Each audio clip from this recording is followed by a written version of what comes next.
Mengo, and Mbenenge.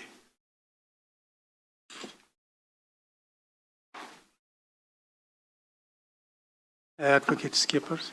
Thank you, Chair. I'm ready to proceed. The next witness is already sitting in the chair. It's Mr. Neil Naidu. His evidence is in the continuation of Bundle 5, Volume 5, the red file in front of you, page 893.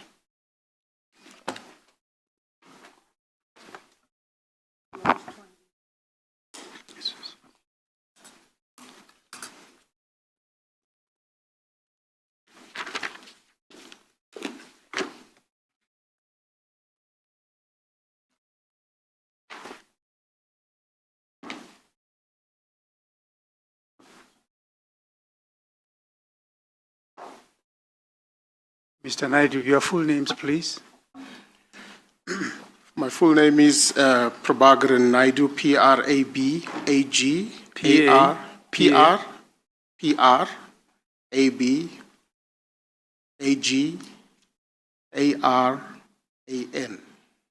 A-N. A-N. N. Do you have any objection against taking an oath? None.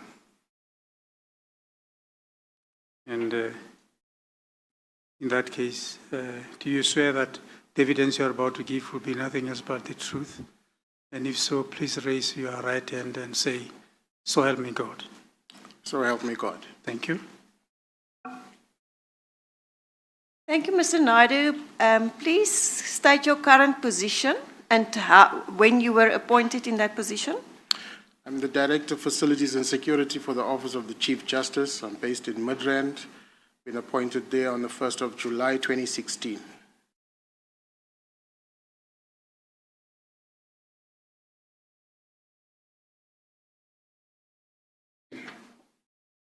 Now, being the Director of Facilities and Securities, what is your, who are you the director of, if I can put it to you? Are you only the director there at Midrand, or what is the position? So my responsibilities stretch to all superior courts. I'm responsible for the facilities portfolio as well as the security portfolio, all security at superior courts, and the security for the judiciary.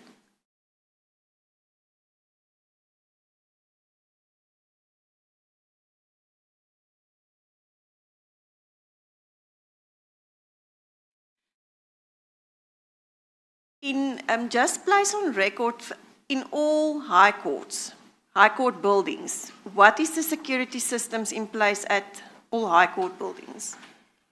There's various different, they are not standard at each court. So you'd have access control, which is X-ray machines. We'd have walk-through metal detectors. We have biometric readers, card readers for access control inside the buildings, CCTV cameras in most buildings.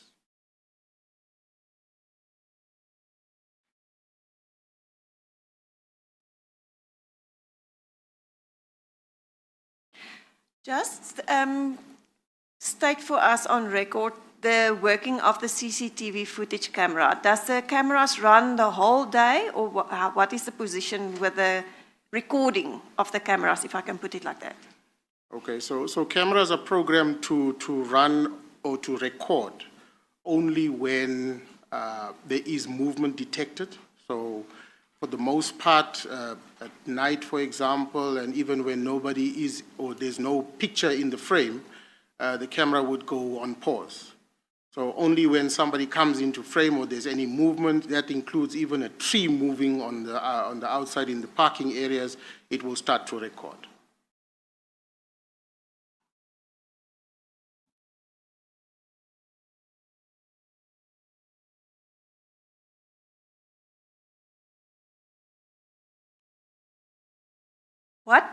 Where is the footage being recorded to?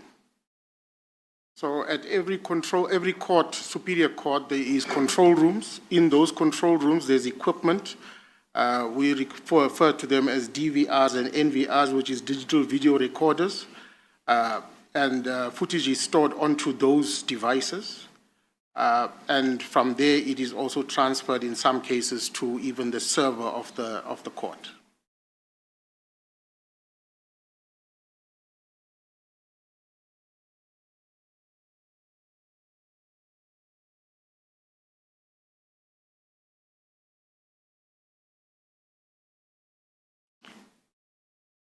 You say sometimes it's transferred to the server in court. What situations will that be? When will it be transferred to the server? It depends on the programming of the software. If the software is programmed in that fashion and there's insufficient memory on the actual DVR at the security control room, then data will be transferred from time to time, and over a period, it will overwrite itself.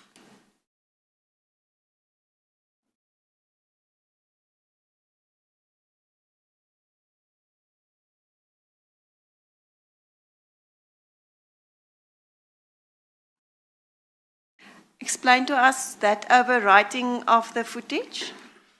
So in order to maximize on the data storage, which is a challenge, we can only keep data for a certain period of time. So if you record data, you'd find that some courts will store up to 45 days, others up to 60 days, depending on the amount of volume or the volume of storage that we have.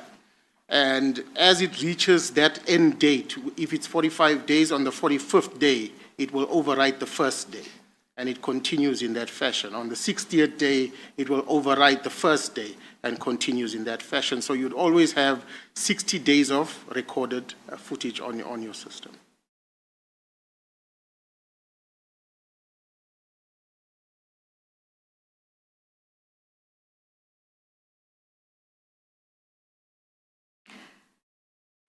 Just for instance, if something happened in November 2022, will that footage still be on that system in the normal way of the workings of the system? Negative.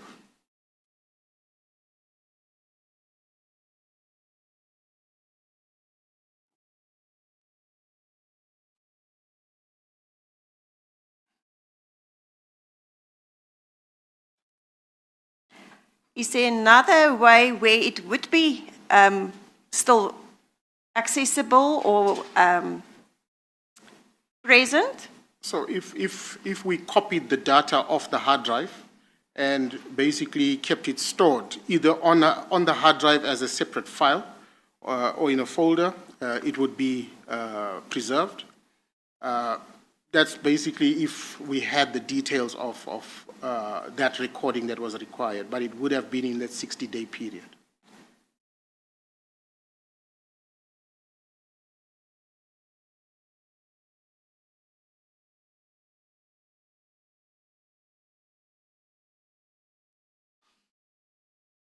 All right.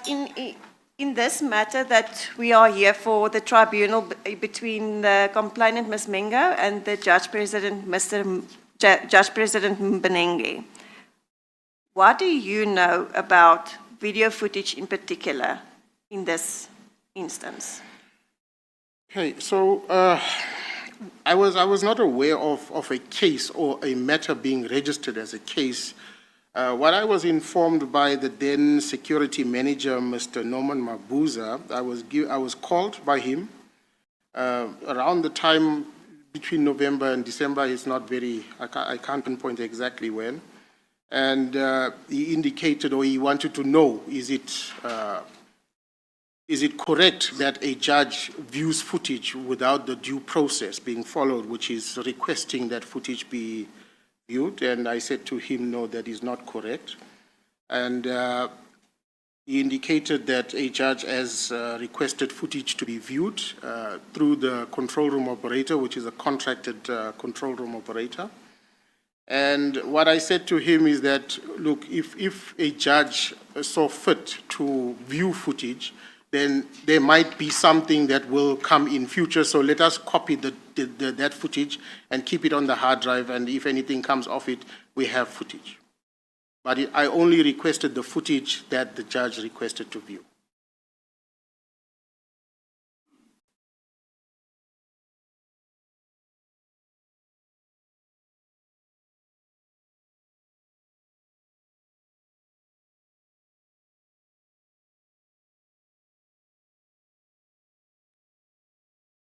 What is the process if someone wants to view footage? So usually an application would be made to my office via the security manager, stipulating the exact date, time, and the reasons for the footage being requested. Usually it would be attached to a letter mandating a person within the department or another department to conduct a sanctioned investigation. Alternatively, it is a SABC case where a SABC member, detective, or any other person investigating from SABC would provide us with a CAS number and request to view same footage.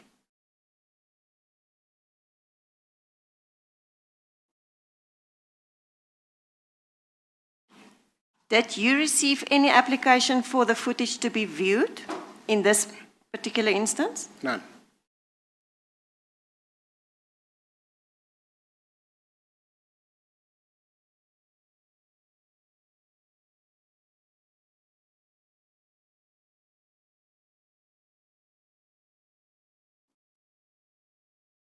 And just to make sure we are all clear, because it was viewed, and there was no case registered yet, you just requested this footage to be saved. That's correct.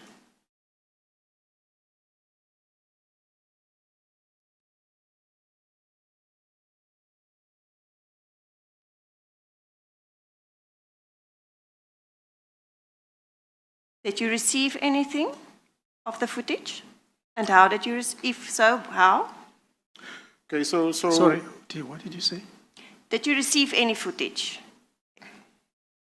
I did receive the footage that we requested to be saved onto the hard drive at the court.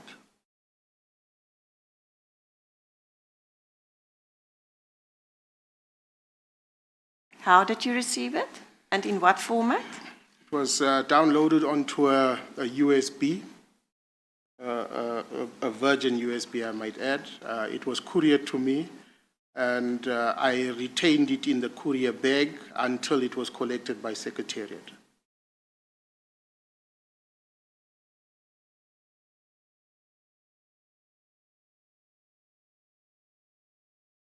Until what? Until it was collected by the Secretariat Chair.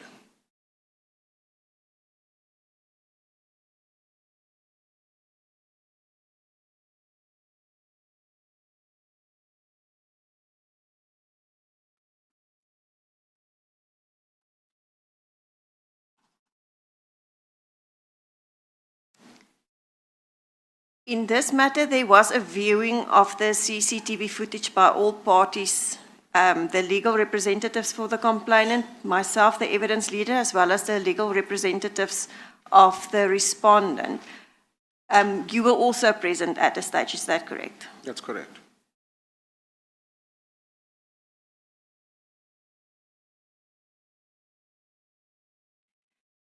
And just for clarity, during the viewing of the footage, it looked like it skipped some parts or it paused for some parts in the video footage. Just for clarity that everyone understands, what is the reasons for that in the video footage?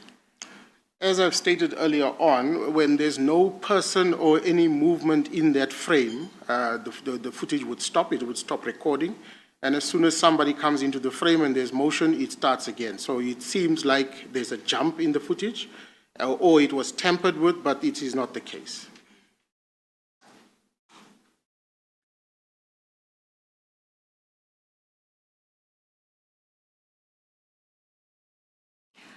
Are you familiar with the court setting there at Umtata High Court? The office buildings? Not in detail. Chair.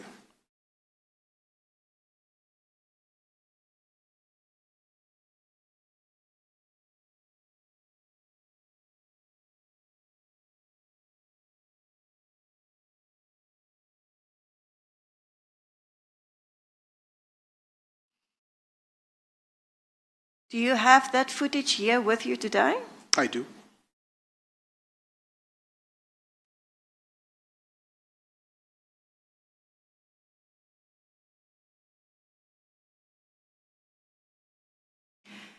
Chair, I'm going to ask the witness to play it for us. There is a minute prepared, or not a minute, notes prepared and accepted by all parties. It is in front of you in this file. And I propose that it be handed in as Exhibit 5, if there's no objections to that.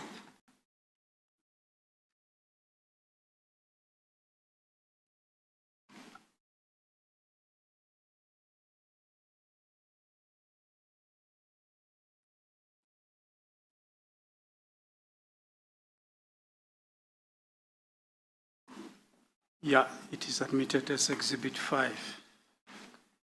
And that is, you say it is what? It is notes on the movement on the video footage that will be played by the witness now. Thank you. Mr. Naidu, I would request you, there are a number of periods that there's no movement on the video footage. Would it be able for you to fast forward through those so that we don't waste unnecessary time while viewing that footage? I will try, Chair. And Chair, just for the panel also to follow, or let me ask you this first. How many sections, if I can put it like that, are on that memory stick, the footage that was saved? There are 3. The first one is 2022-11-14, it's the 14th of November, from the time 08:01 and 31 seconds until 2022-11-14, which is the same day. Mr. Naidu, Sorry. can you just start and don't be that fast? Because Okay, we're making notes. My apologies. We don't just, we don't just rely on the tape, on the recording. We must make notes. Noted. In case a disaster of some kind happens. We must have actual physical notes. And that is why sometimes I will have to stop you if you go too fast. Noted, Chair. Yes. Just start again slowly. The timestamp on that footage? Okay, it's 2022-11-14. Time is 08:01 and 31 seconds. That's where the footage starts. And it ends at 2022-11-14, which is the same day, at 09:02 and 51 seconds.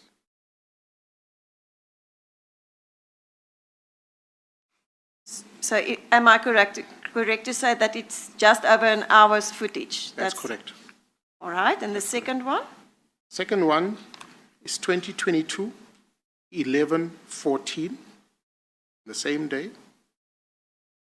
The time is 15:11 and 47 seconds.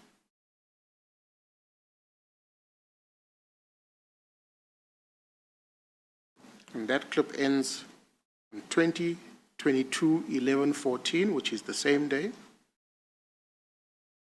17:23 and 41 seconds.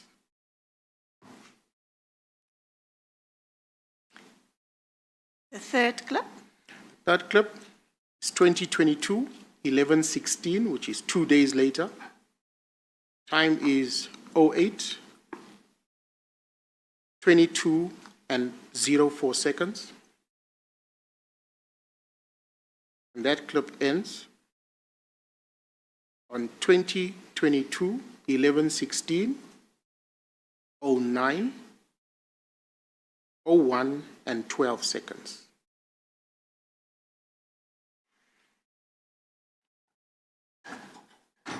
On this USB, we don't have footage of the 15th, am I correct? That's correct. Now, at this late stage, would it be possible to retrieve any footage on the 15th of November 2022? It would be impossible.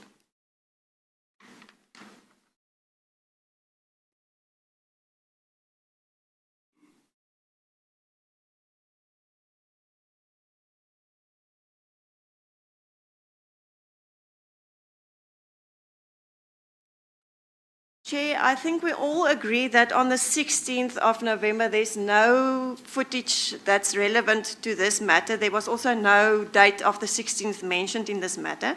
So I would refer this witness then just to the 14th of November, if we can watch those footages starting in the morning, and if we can just, as I requested, speed up the process where there's no movement on the footage.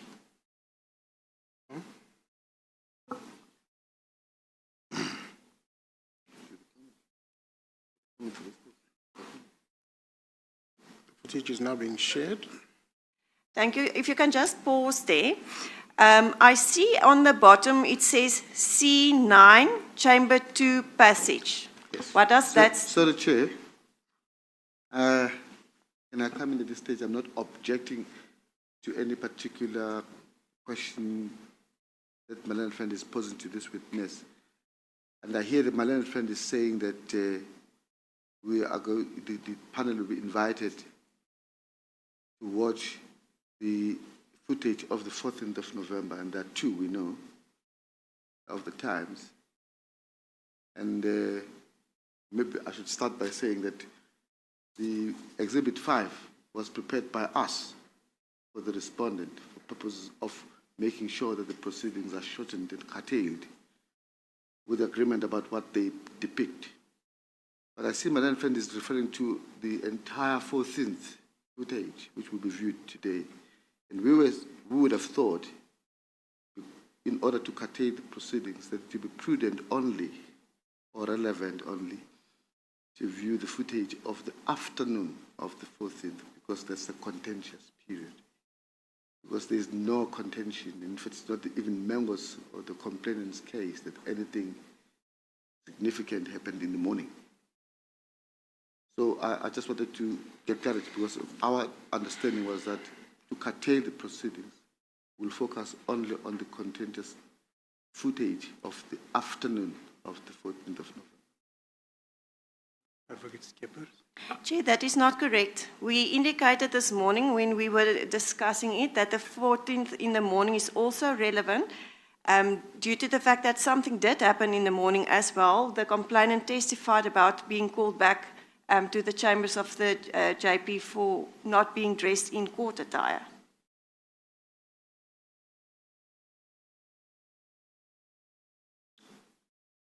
Advocate Butland. Thank you, Chair. Yeah, just to place on record, we also think that the morning is relevant for you to watch for precisely that reason. I understand the need to curtail and shorten things, but I think if the witness is going to speed through those sections of the video where nothing is happening, I don't think it will take that long. I may have misunderstood the purpose. I thought that one could read this document as you're watching what he's speeding through, just to give you a sense of what is happening on the footage, and that we agree that how it's described on this document is correct. So, for example, when it says someone walks, a particular person walks, we agree that that's correct. Unless I misunderstand Mr. Madonsela, this document will not speak to the morning, Exhibit 5. No, it does speak to the morning as well. Okay. Yeah. So it was prepared by you. Yes. It also speaks to the morning. Is there a problem if it starts in the morning? There is no problem. I was If saying you are that just concerned about question of time being consumed on non-contentious on non-contentious matter, issues. yeah. Because morning is not contentious. Okay. All right. But some other people feel that we should spend that time. So let us spend it anyway. Thank you, Chair. Mr. Naidu, you can play the footage, and then please just speed up the view speed for the times where there's no movement on it, please. No, noted, Chair, but before we start, you asked about Yes, right. Yes. wording down at the bottom. Yeah, so C9 would be camera 9. It refers to camera 9. Chamber, obviously, is chamber 2. And then it says it's the passage. So it's basically just giving an idea of the description of where this camera is positioned and focused. You'll see there's also some clock on the left-hand side. This clock is just the real-time clock on my computer, so it's got nothing to do with the footage itself, right? So we're going to play, and I'm going to speed up as... So that is times 1.5.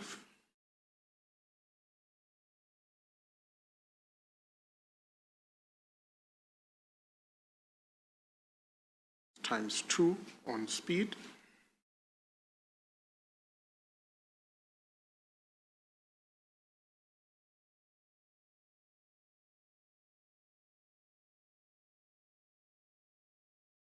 So you'll guide me as soon as you determine that I need to stop and go back or anything of that nature. Thank you.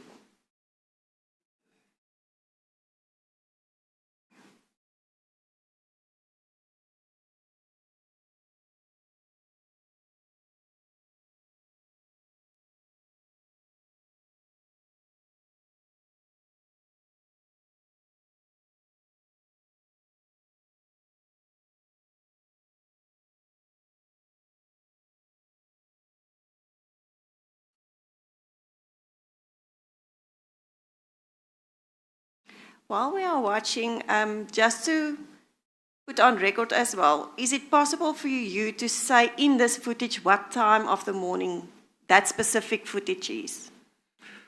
So it won't be 100% possible. We're taking the time from which the stamp of the video has been removed from the system, and then we're adding that time. So it would give us that estimate. Obviously, you'd know. There, if you can just slow it down there, maybe rewind just a little bit. Sorry, I interrupted you. No problem.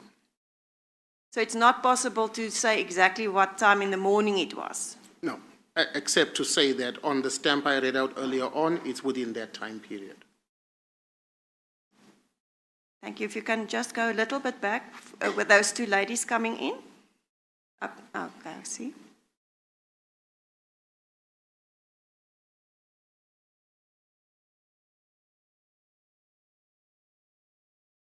I think we skipped it now.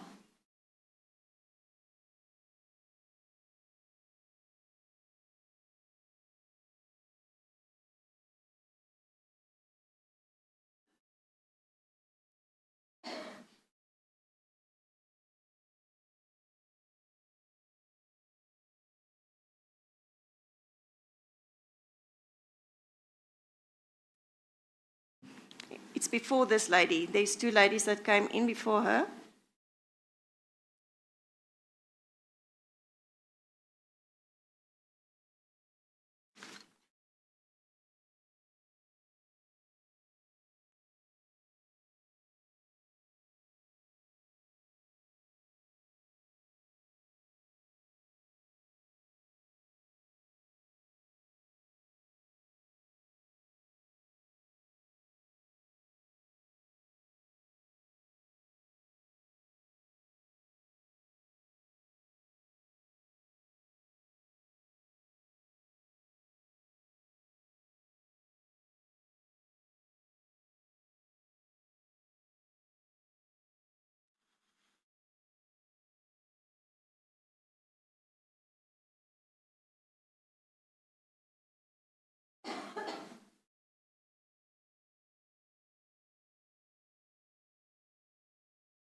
You said it was before that, Advocate? Before the lady that went in alone? Yes.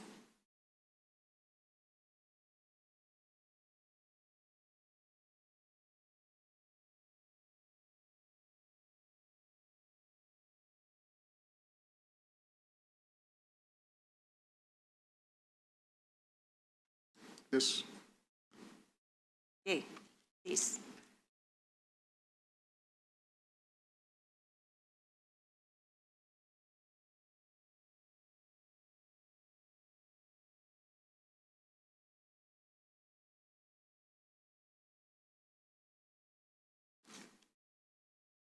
Jay, if I can refer the panel, that would be point 11 on the notes.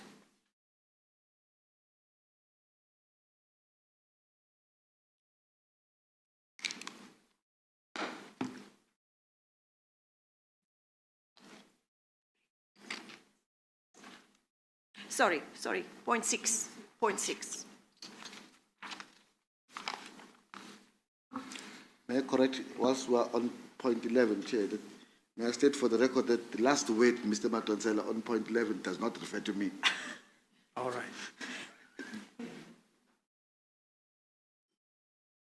We'll correct it when we get there. Thank you. You can speed up the speed again there.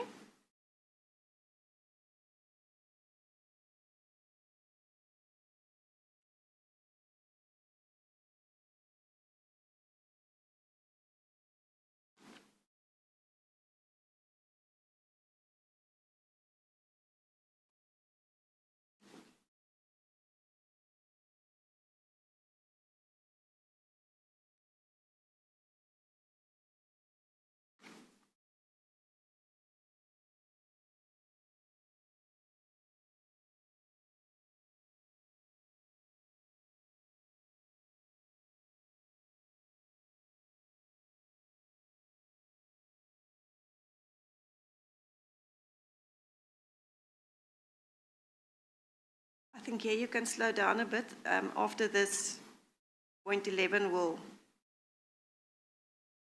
come up.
You can slow down there. That is point 11, Chair, on the notes.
Sorry, I see it's not being displayed on the screen anymore.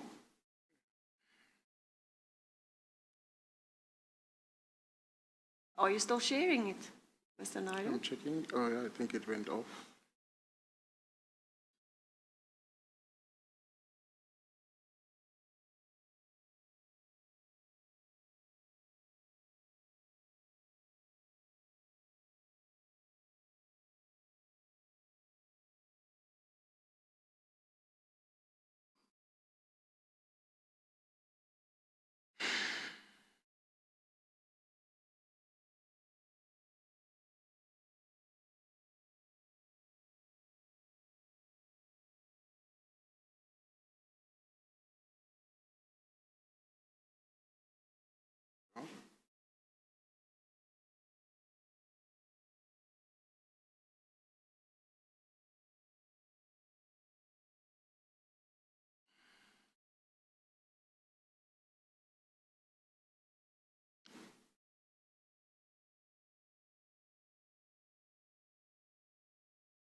I see there's no movement. Yeah, it seems to have frozen on that side. On my side, it's playing well.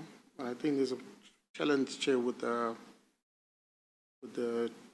connection with the Teams, the Zoom connection. It keeps restarting. But it's going to become now important for us to view that footage. So if we can just reshare. Okay.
Just, excuse me, just for the benefit of people who would be transcribing the record, we have paused in order to allow for the viewing of the recording.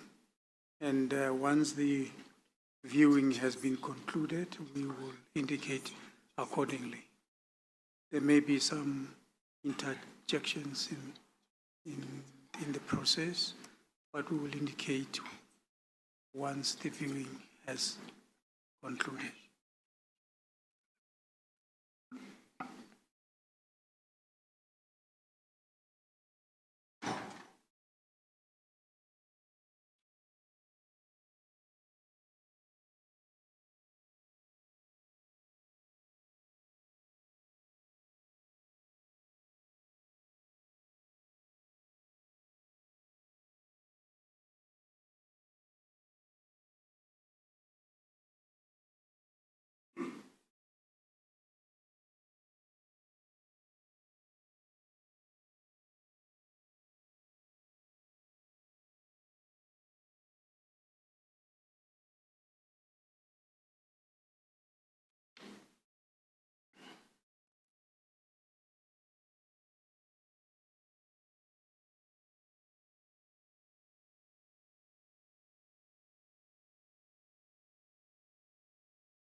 Yeah, apologies, Chair. It was the network connection, so we sorted now.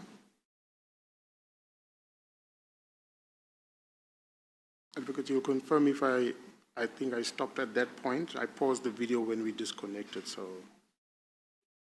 You can proceed from there. thank you. There you go. I think it's after this, we can slow down the speed a little bit.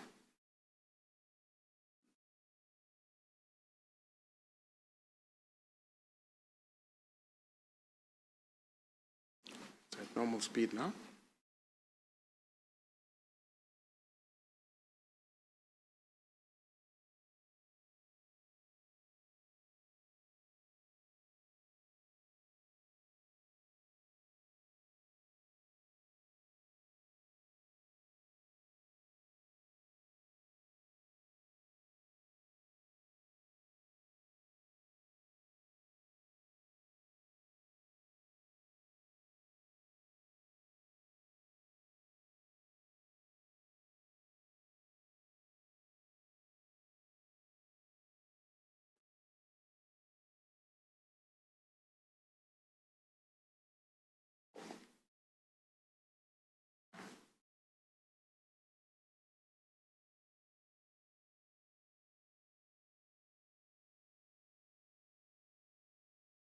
Chair, that would be point number 21. Ms. Mengo is seen emerging from C9 corridor into the direction of C01. She walks down the passage. No, this part is actually not on the notes.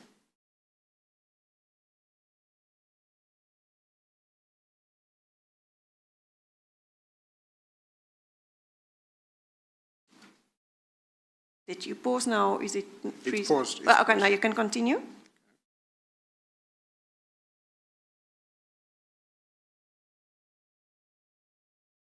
You can play it faster.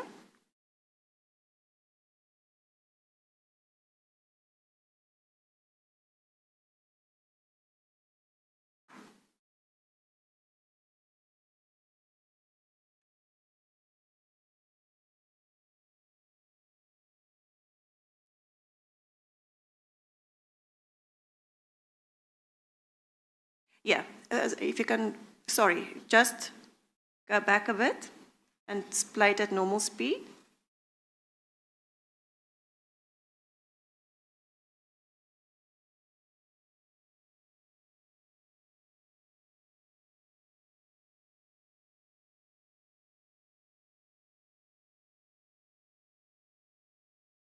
Chair, that should be point 21.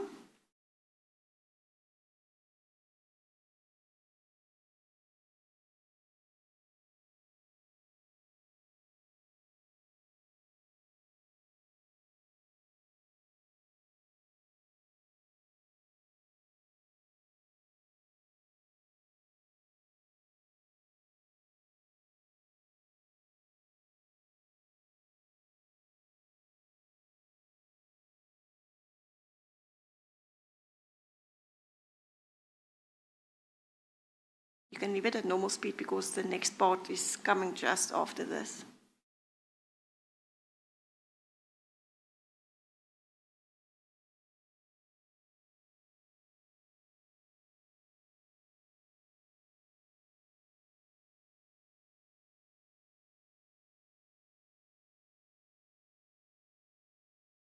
That is point 22, Chair.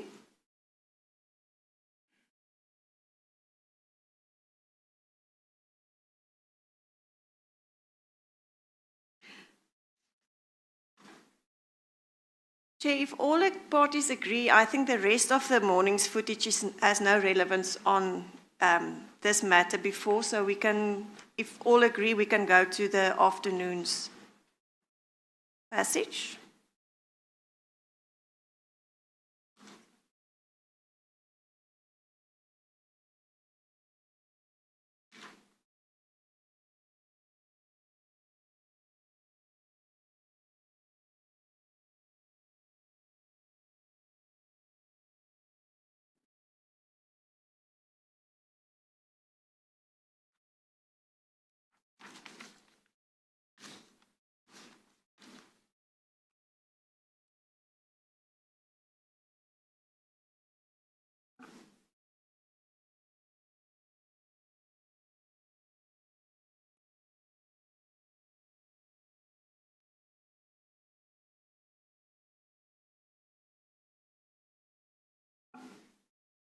You can go to the afternoon's part.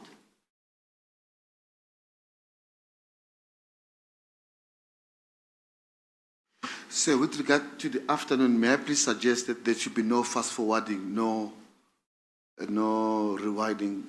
Let it just run, because it's an important part of our case. At normal speed.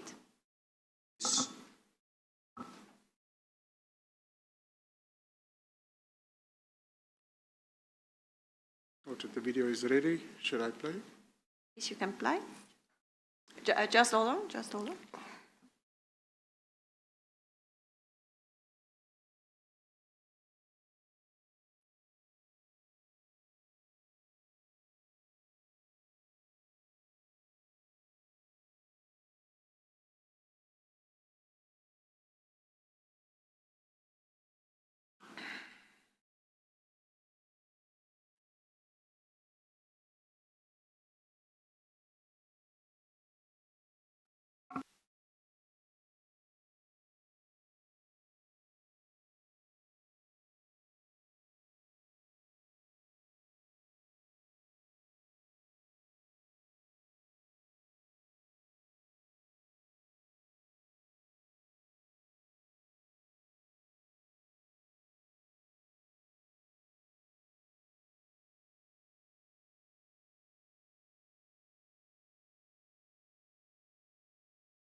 Sorry, the request is from the public, excuse me, viewing through YouTube, for them to also see this presentation.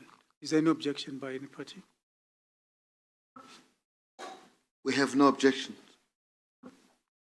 For the complainant, No objection, Chair. advocates, keepers? No You don't objection have then, objection. Chair. All right, and I don't think there's a problem with that. subject to, I'm not necessarily saying that we'll see those pictures, but it must be obvious that there are some pictures, alleged pictures or whatever, that even if they were to be here or they are here, those would not be shown. That's correct. Chair, before we start commencing with the viewing of this footage, may I please ask that the panel go to paragraph 9 of the joint minutes of the notes on the footage. There is an omission in the second sentence. She is walking down the passage in the direction of chamber 0, in the direction of 01. 29. Sorry, item 29. 2.9. Yes.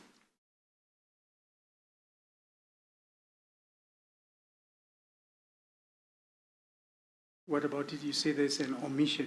Yes, she says she's walking down the passage in the direction of chamber 0. It should be 01. Chair, can I just, whilst we're on that, I'm just worried that this witness and the footage says it's chamber 2. We've identified it for our purposes chamber 1 because I think that that's what it says on the map that, the blueprint that Mr. Madonsela has given us previously.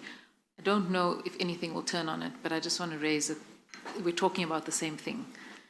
Yes. This footage calls it chamber 2, the blueprint calls it chamber 1, but we agree that it's the same space. Yes. And then, in fact, we would have marked, you'll see on paragraph 2 of this note, that to just try and explain that, we wrote chamber 01, that's CO1, depicted as door 4.55, which you see on the video, just so it's absolutely clear where in the courtroom we're talking, in the court building we're talking about. Yes. Thank you. Thank you. Thank you. Then you can continue playing the video at normal speed, please.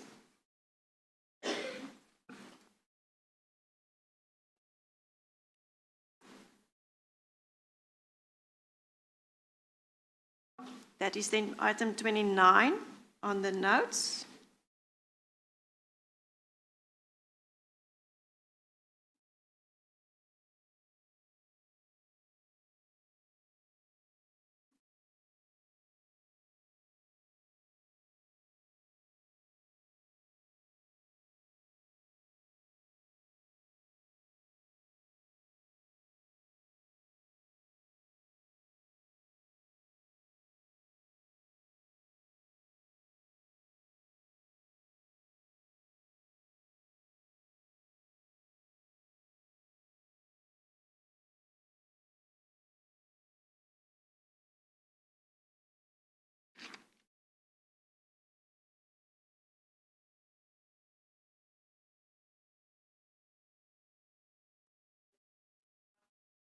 There should be item 30 on the notes.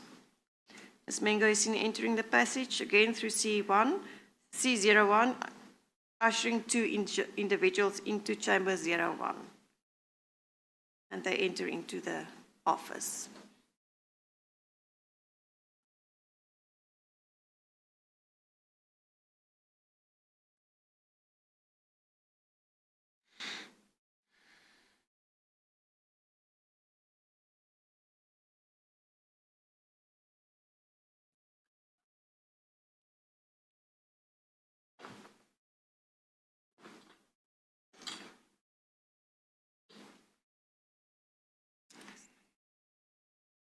That is number 31. Ms. Mengo is seen coming out of the chamber and exits through C01.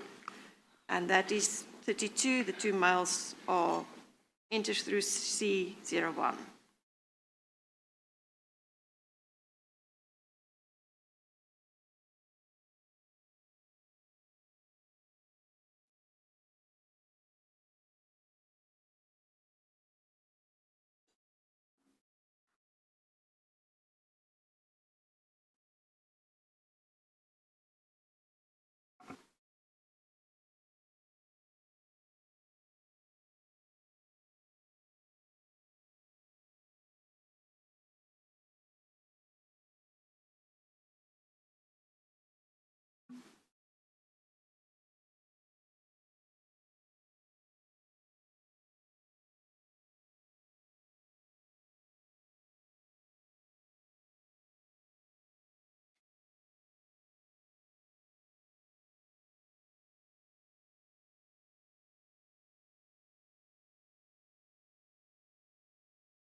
Chair, that should be point 33. Mr. Abongile Chete is seen exiting the acting judge's chambers and exits through C01 door.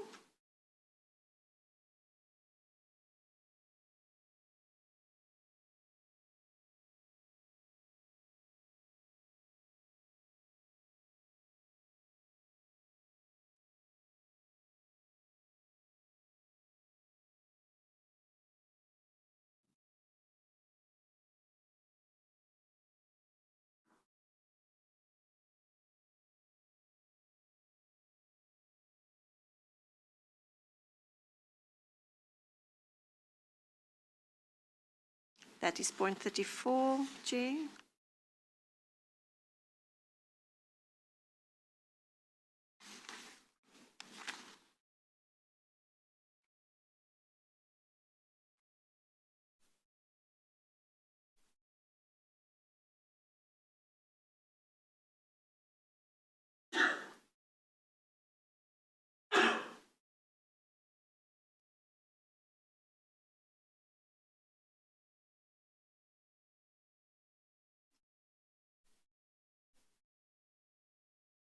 That is point 35, Chair.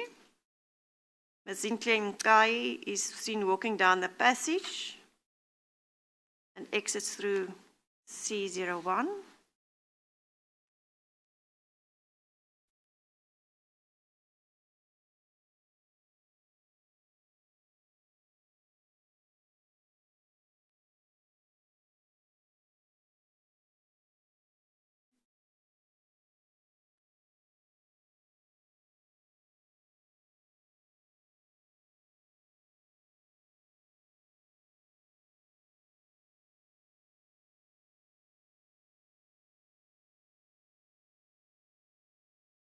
That is point 36, Chair.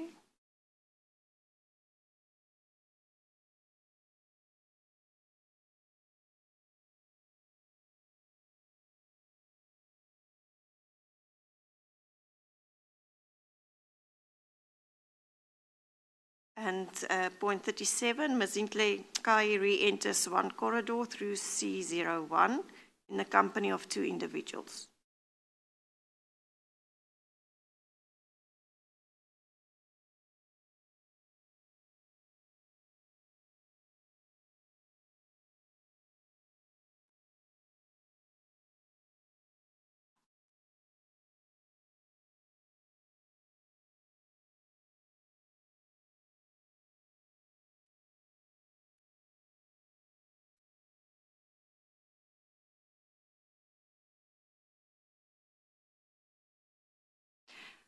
We can see this person is now talking. Does your cameras have sound on it? Negative.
That is where she is carrying the chair. I see point 37 is combined, the previous one, as well as this one where she's carrying the red chair. Ms. Nkai.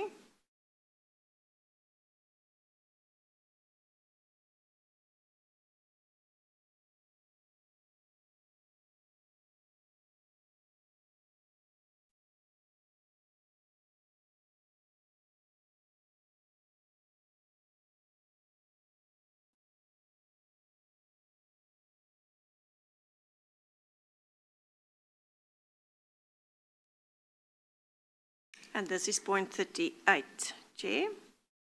Ms. Nklekkai walks back down the passage from the direction of C09, exits through C01, carrying bags and files.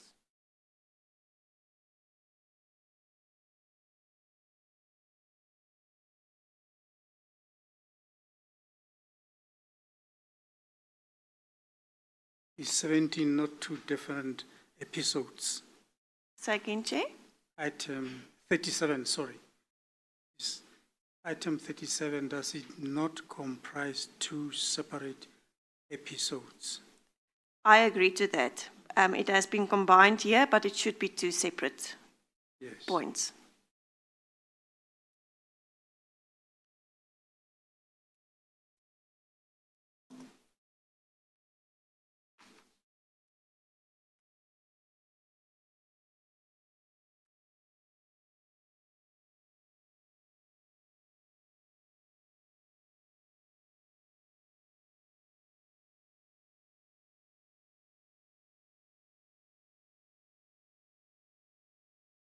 There's no further notes as well on this video footage. I don't know if the parties would agree that we then stop the playing of the video.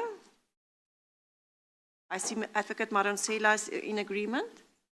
I'm in agreement, Chair. Both parties are in agreement, Chair. There's no other footage on this that's relevant to this matter.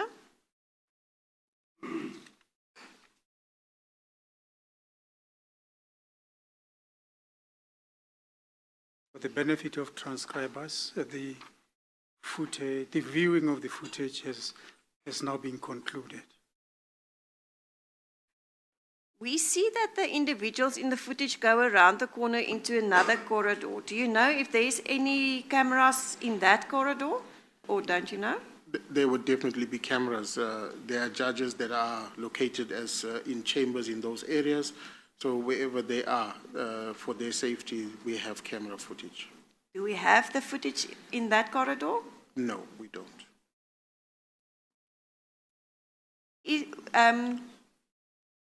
For the footage to be downloaded from the system to be uploaded on the memory stick as you received it, is it possible to tamper with the footage? I think it is possible to tamper with the footage. Because once the footage is downloaded off the system, when it's on the system, it is perfect, it's safe. Because you need administrator credentials to access the live recordings. But once it's on the hard drive itself, where it's being prepared to be placed onto the USB, so you can tamper with that footage because it becomes raw footage, right? So as from when I requested the footage, as per my statement, the court manager was requested to be involved with the control room operator, use a brand new USB memory stick, download and seal and send to me. When I received it sealed from the courier. And that's how I transferred it to the secretariat. So what you received is what you presented to us? Precisely. Do you have any personal interest in the outcome of this matter? None. Chair, after the evidence of Mr. Naidu, I would like to hand in the memory stick as well for the panel's viewing, maybe at a later stage. I don't know how we should mark that. Should we continue with Exhibit 6 then? Yes. So that would be the memory stick containing the video footage will be Exhibit 6, hearing Exhibit 6. Chair, I don't have any further questions for this witness.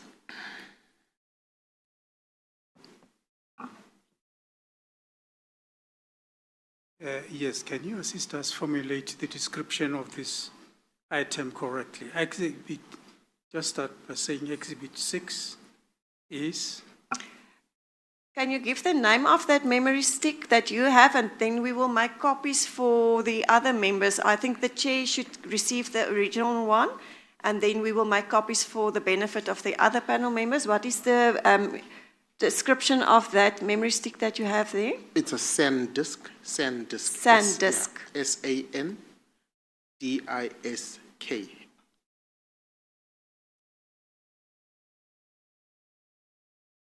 So it would Sorry, be... sorry, if it's possible, I was just asking you, Advocate Skippers, to give, shall I say, an official description of the content of this memory stick, just so that other people, when they view it, they find some people swimming in a swimming pool, and they'll, so that they should be saying, no, but this is not what it is. What it is, it's a memory stick depicting people getting into blah blah blah, etc., etc. But you are in a better position, maybe, to describe it. Thank you, Chair. If you can't, maybe the witness will help us. Thank you, Chair. Hearing Exhibit 6 will be a memory stick containing the CCTV footage. There's 3 parts. That would be the 2 footages of the 14th of November 2022, the morning session as well as the afternoon session, as well as the footage of the 16th of November 2022, which we did not watch now. But that is a CCTV footage of the Mthatha High Court, camera 9, chamber corridor 2. Thank you, Chair.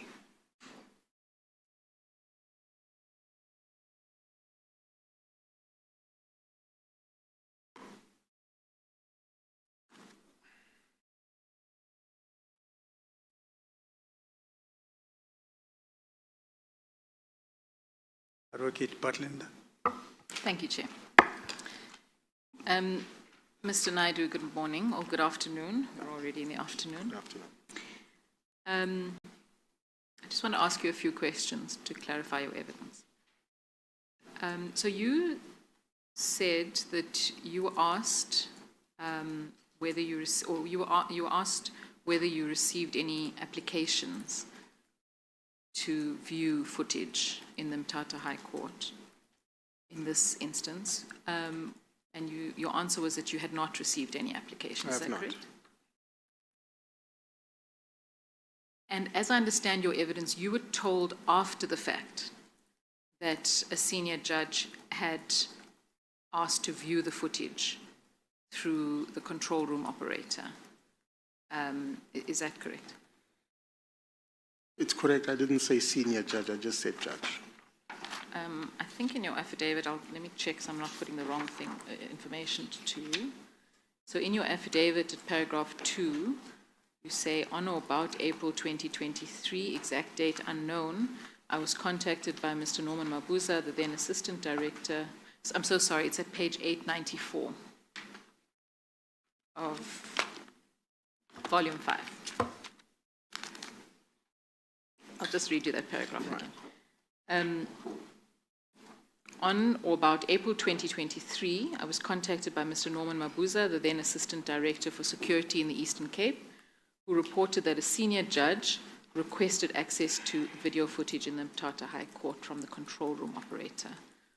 Are you saying that's not accurate? No, that is accurate. It's how it was conveyed to me. So I'm just saying judge as per my earlier version that I presented to Advocate Skill. Okay, so were you told that it was a senior judge? That's what I was told, yes. Okay. So at the time that you were told this, am I right that the footage had already been viewed by the judge? That's how it was conveyed to me. Okay. And are you aware of who that judge was that had asked to view the footage? Yes, Mr. Mabuza gave me the name of the judge. Yes, and who was it? It was Judge Tokota. Okay. All right, so Judge Tokota asked to view that footage, and we have an affidavit from him as well in the papers. In his affidavit, he says that he got permission from the court manager to view that footage. Are you aware of that? I'm not aware of that. Okay. Do you know who the court manager is in the Mthatha High Court? Not personally, but I have communicated with him and Mr. Mhlonhlo at the time of trying to retrieve this footage. Okay. But am I correctly understanding your evidence that that was not in accordance with protocol? It was not. Okay. Why was he allowed to watch footage without having followed the correct protocol? I'm not sure, Advocate, if I'm able to give a response with that. The court manager would know better as to why he was allowed. But as I said, the protocol does not basically allow for that to happen, and for a simple reason that even if there is, if a case or an allegation becomes a case, it's for protecting that judge so that you are not a witness or anything privy to that information. So it's just for that. I understand. Yes. And am I right that it's usually only the provincial director of security that can authorize viewing, or is it someone else? The provincial security manager will take the application from whoever needs to view footage. There is a form that is normally completed. I have an example of that form from that division. And that information will be conveyed to my office, and I would basically determine based on whether there is a valid investigation or a SABC case with the case number, and determine and approve that footage be transferred to the individuals. That's the question. So I would be correct to assume that everyone in security in that high court should be aware of that process if they have the form there? Yes. They had a security manager, so even if you were not aware, you would inquire accordingly. Okay. Is there a record of requests or a record of what has been downloaded for each court? There's no record because we don't get as much requests. So the court keeps its own record based on how they have been approved. On our side, we also keep some records, but it's very few and far in between. And are So there we any? do have. Sorry, I interrupted you. No problem. Are there any records of Judge Tukota's request in this case? None. All right. Now, we saw two pieces of footage today. That's, you told us, the 14th of November, the morning and the afternoon. Just want to talk through the timing. Not the timing of the video footage, but the timing in which you had any role to play. Now, you stated that you were notified of the viewing in April 2023 when you had a call from Mr. Mabuza. Yeah. And in your affidavit, in paragraph 3, you say, so in paragraph 2 you say, on or about April 23, you were contacted by Mr. Mabuza, okay, who reported that the senior judge had asked to access video footage. And then in paragraph 3, you say, on or about October 2023, I requested the court manager, Mr. Mtlontlho, to copy the footage onto a new USB and have the same couriered to the national office, correct? Okay. Those dates are correct? No. They're not correct. Okay, Yes. That's why I want to give you an opportunity to correct All right. it. So the second date, Advocate, on October 2023, that was correct in that was the time I requested the footage to be placed onto a USB and couriered back to me. Mm-hmm. The first one, I think there I might have just got my dates mixed up there, but I think it was more around 2022 November, December. I think it would be more December, first week of December. December 2022. Yes, because it was closer to after that period where the video was. Obviously, if it had happened any time after, we would not have been able to retrieve this footage and download it. So Yes, it was because around that your time. dates in your affidavit. I'm so please. sorry. Are we on paragraph 3 now, Yes. where it says October 2023? Yes, we're in fact moving between paragraph 2 and 3 as the witness is clarifying where he made mistakes Will in the you dates. just tell us again about the dates, please? Yes. I think we're a bit lost. Yes, sure. No, we're all a bit lost because the dates in the affidavit don't reflect the dates in his evidence. Thank you. We'll go through that again. Okay, so Ms. Naidu, we're a little, you can hear, we're a little confused because in your affidavit, you say in paragraph 2, in April, you were contacted by Mr. Bambuza. That's right. Is that date correct? That is the incorrect date. So I Okay. got my, as I've indicated in the brackets, the exact date is unknown. So it would have been more towards November, December that I was told that the footage was viewed. Okay, so that's quite a big difference in time. That's moving from April to November, December. Yes. So, and I assumed exact date unknown referred to the exact date of April that was unknown, but you're now saying something different. Yes. Okay, so your version is in November or December, you were called by Mr. Mabuza to tell you that a senior judge had requested footage. That's right. And viewed footage. And viewed the footage. Okay.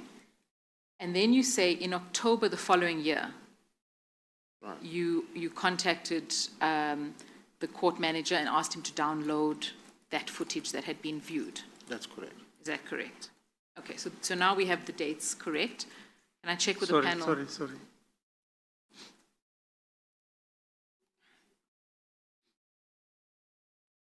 So that the first 2023 should be 2022. No, the April 2023 Yes. should be November or December 2022. And then the second date in paragraph 3, that's October 2023, is correct. All right. Thank you. Okay. Now, Judge Tukota's affidavit says that he viewed the footage in December 2022. So do you want to correct your evidence? Does that change your evidence at all? It's like I said, it should be end of November, beginning of December. So the exact date in that time frame, I can't recall.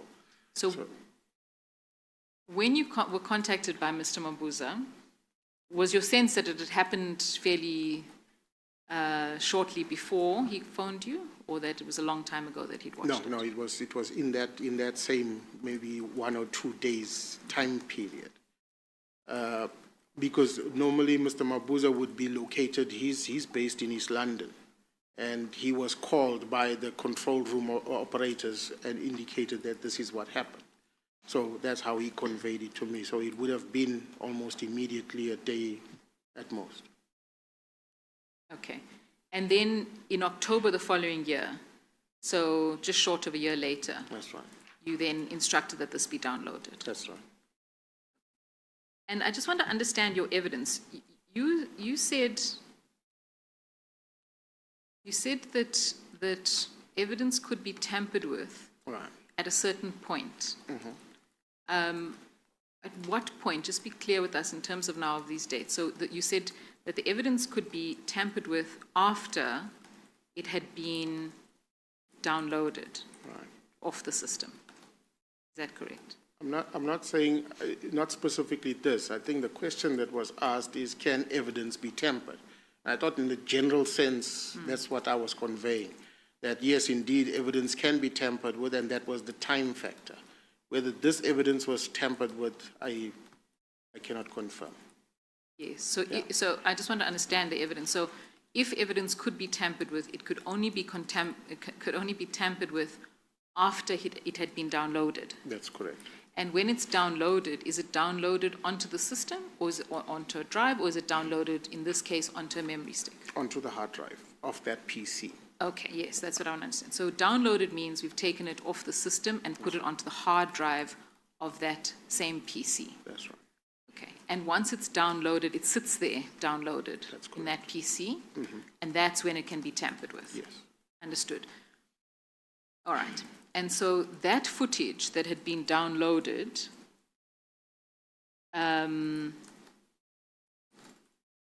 had been downloaded in December 2022 and sat on that hard drive until October 2023.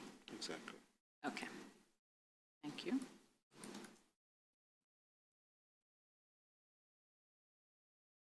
Who has access to those computers? Only the security operators, the control room operators. The control room operators? Yeah. Okay. Did you not think it was necessary to protect that information? I mean, you thought it was necessary to download it because there might be questions arising. Is it not your practice to actually protect that information instead of letting it sit there for a year? Not necessarily, advocate. At the time of us downloading the information, my comments to Mr. Mabuza was that, look, if it was if it was that necessary that the judge took time to view it, it might amount to something later on. So just save it and keep it. So it might be that that specific judge indicated that somebody walked away with my laptop or my phone or something of that nature. So I was not privy at the time of why the footage was viewed. Right? So we only learned of that months later. And as it was, the footage was still not important even after the matter was registered as a complaint. And we only realized once that became evident through media and so on that we needed to extract this data, which we did. So there was no real concern as to whether the data itself showed anything or showed something or was relevant to this matter or not. So there was no concern.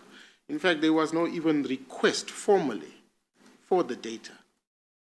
Until October 2023. We requested the data from after it was requested by the evidence leader. Okay.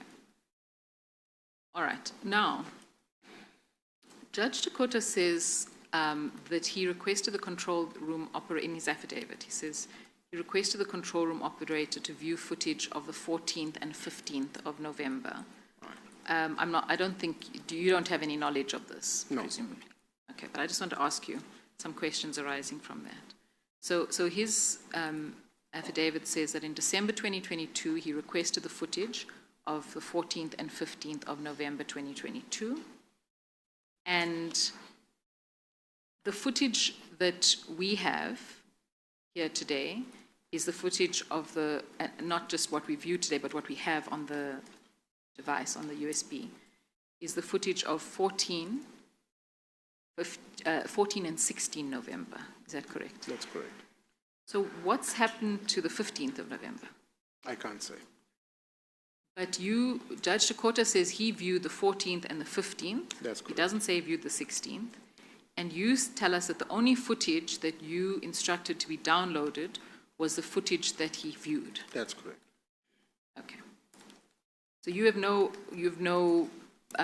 information or knowledge about why we have the 15th of November and not the 15th, and the 16th of November and not the 15th. No, I can't confirm. So is it reasonable then for us to assume that actually what we have before us is not the footage that Judge Dakota viewed? It is reasonable because, like I said, the information or the data that we've downloaded was sent to me by a memory stick, and it was in a sealed bag from the courier. That bag was handed over to the Secretariat. So basically what was viewed by ourselves, as indicated by Advocate, that it was only that information that was on there. So, so I'm not sure, I'm not even aware of exactly what was viewed. So in my discussion with Mr. Mabuza, there was no discussion as to exactly what was being viewed. He himself was not on site at that court on that specific date, so he could not confirm to me that this is what was viewed, So all we said is that he needed to convey to Mr. Wanga at the control room at the time that he just download what he viewed. And that's that. And in fact, Judge Dakota in his affidavit also says that on the footage that he viewed, he saw the respondent arrive and leave his chamber. So the respondent is the Judge President Mbenenge. Judge Dakota says he saw Judge Mbenenge arrive and leave his chambers with a bag, but we haven't seen that today. Yes. Okay. Sorry, can Milan clarify on which date? Is he putting that version? I can check the affidavit for you if you just bear with me a minute. Because I might have to deal with it.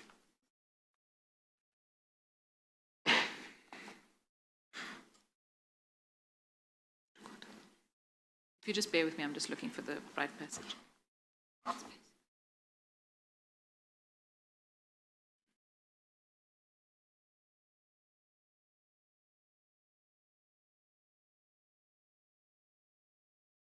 So if you look at page 134 is at the top of the page is where I'll take you to, but at that paragraph,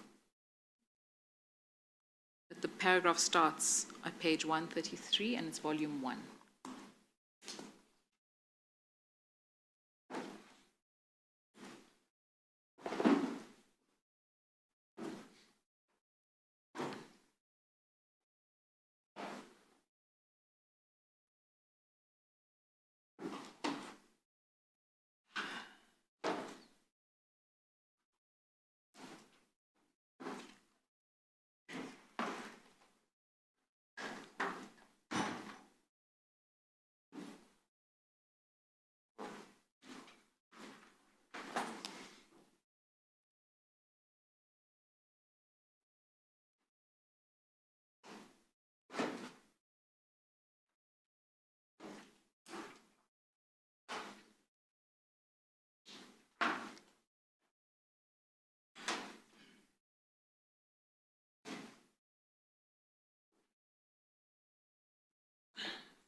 Chair, do you have that page 133, 134, volume 1?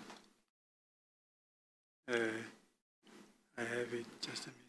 Okay.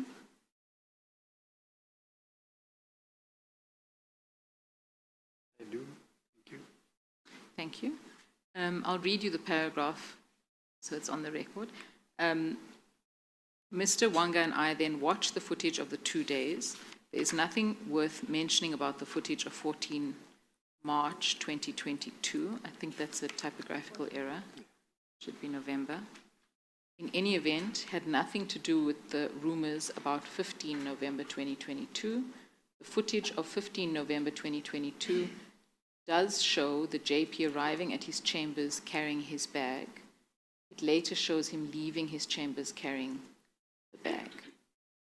And then paragraph 9 says, at no stage does the available footage of that day show Ms. Mengo entering the JP's chambers.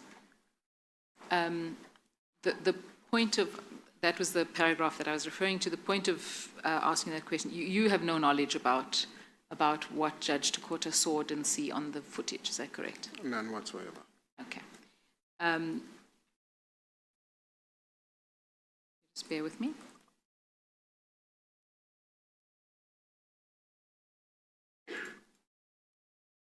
Thank you. I have no more questions for you.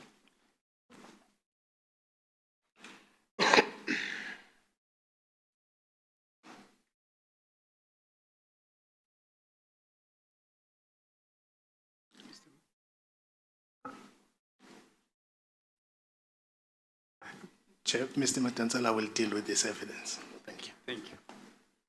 Mr. Madonsela. Thank you. Thank you, Chair.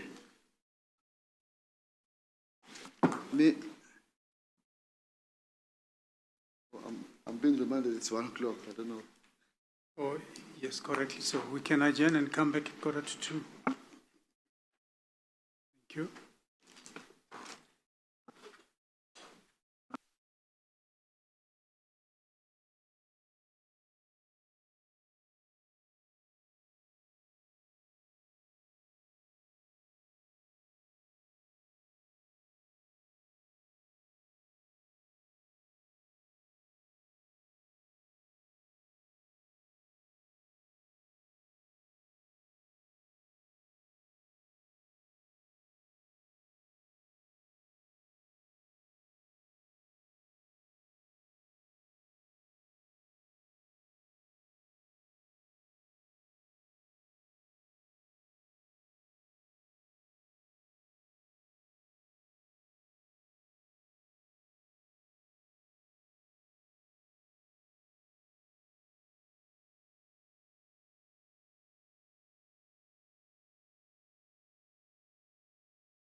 Mr. Naidu, you are still under oath.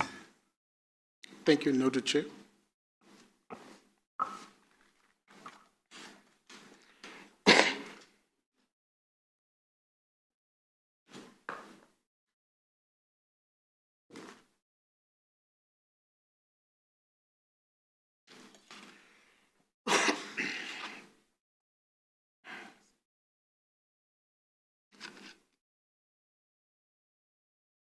Mr. Madonsa.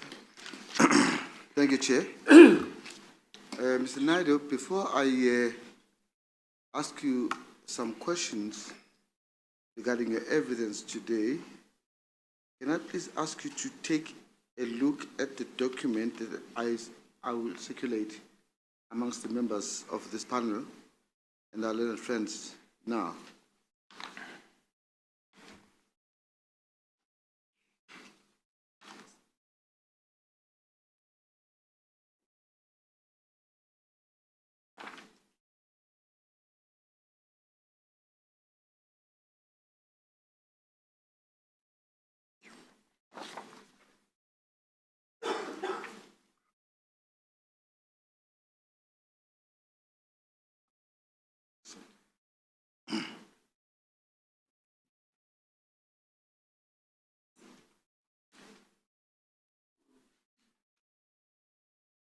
The first page is an affidavit by Mr. Mzwabantu Mhlonhlo, who's a... Mr. Madonsela, Yes.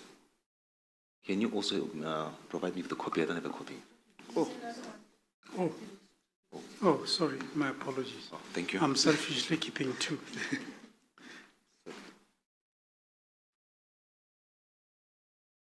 Sorry, Chair, can I just ask, do we have a reference in the papers? That's the point. Okay. That's exactly my point. I want to ask from this witness to you, Chair, if the evidence leader gave you a copy of this affidavit by Mr. Mhlonhlo, who's the court manager of Mthatha. In the next page, there's an email addressed by Mr. Mhlonhlo to the evidence leader attaching this affidavit. Now, the point, were you given an opportunity to look at this affidavit before you testified? Negative.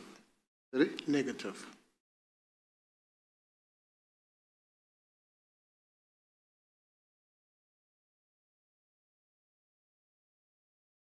As I indicated to you, this is an affidavit of the court manager.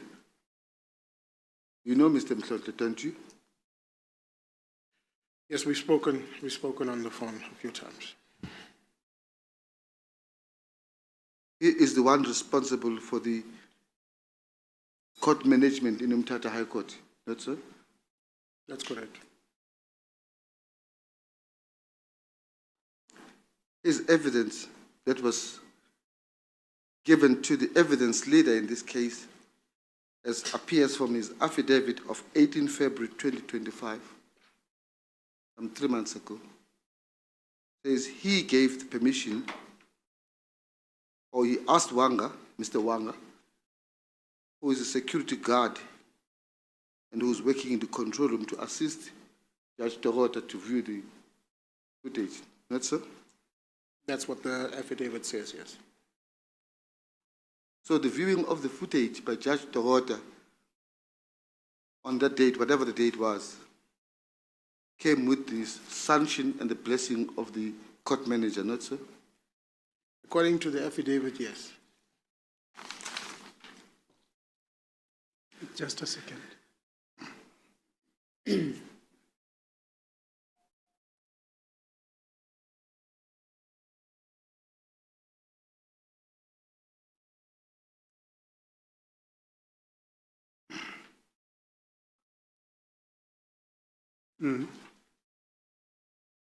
So this information is an important information to narrate, to give a proper narration of what happened when Judge Dorota viewed the footage, does it not? It does? But it seems to me that it was withheld from you as it was withheld from us and the panel.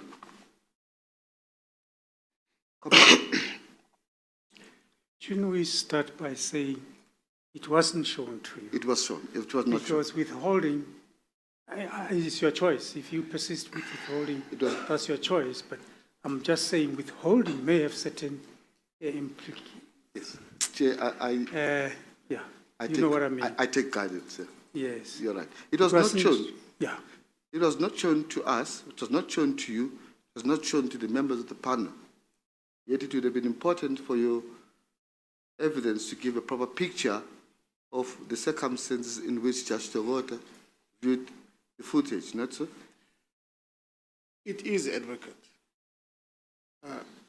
If I may add, in my testimony earlier on, I've indicated that there is a procedure that we apply when footage is requested from any of the control rooms at the superior courts.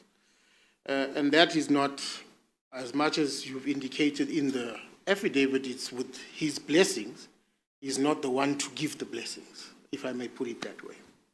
So in the procedure, any request, whether there is a appointed investigator from within the department or another government department, or from SABC, they will provide that appointment letter to say that I'm the investigator in this matter.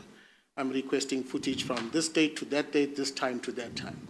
That will go to the provincial security manager, which was, in this case, was Mr. Mabuza, and that would come to my office for approval.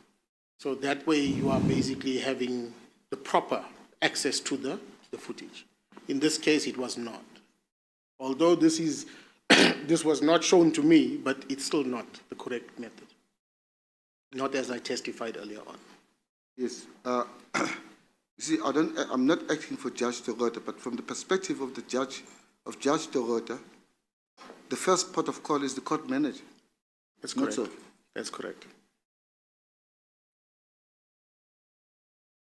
And it is for the court manager then to direct him to the right channels, not so? That's correct.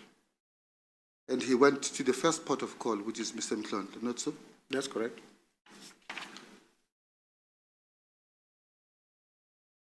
Now, Mr. Wanga is mentioned in this case, and you mentioned him in your evidence. He was a control room security officer, not so? That's correct. I have to ask you these questions because, surprisingly, we were told by the evidence leader that they don't intend calling Mr. Wanga. So I have to ask you some questions arising from Mr. Wanga's affidavit. Please go to page volume 5, page 867.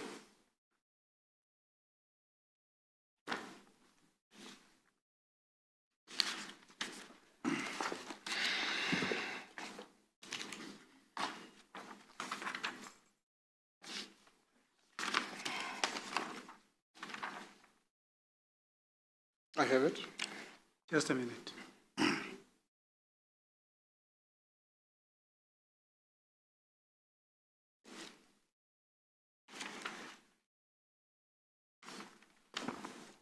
Page what? 867. Sorry? 867.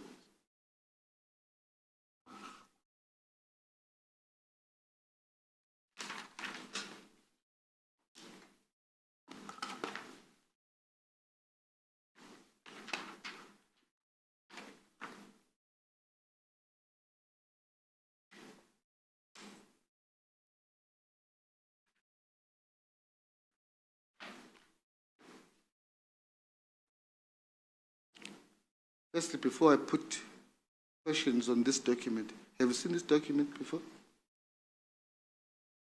Yes. It's the affidavit of Mr. Wanga, which is dated the 11th of March 2025. Mr. Wanga gives testimony on oath, and he says, I'm Wanga, I'm the one who managed to retrieve a footage of the incident requested by Mr. Naidu. Let me stop there. Is it correct? That is You correct. you requested him to retrieve a footage of the incident. Not entirely. The footage that we requested when I spoke to Mr. Wanga is the footage that was on the hard drive of that computer. The one that was saved by Mr. Mabuza. Or saved by Mr. Wanga on Mr. Mabuza's request. Well, let me go on. I'll come back to your comment about it. Okay. And then he says, describing you, who is the DOG official. I retrieved the footage and saved it to USB. Yes. As requested by the above mentioned DOJ official.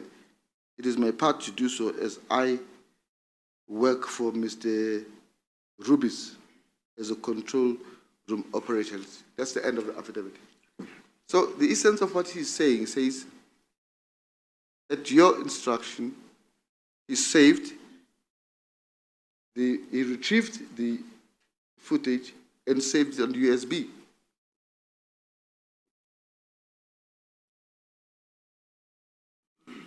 Okay.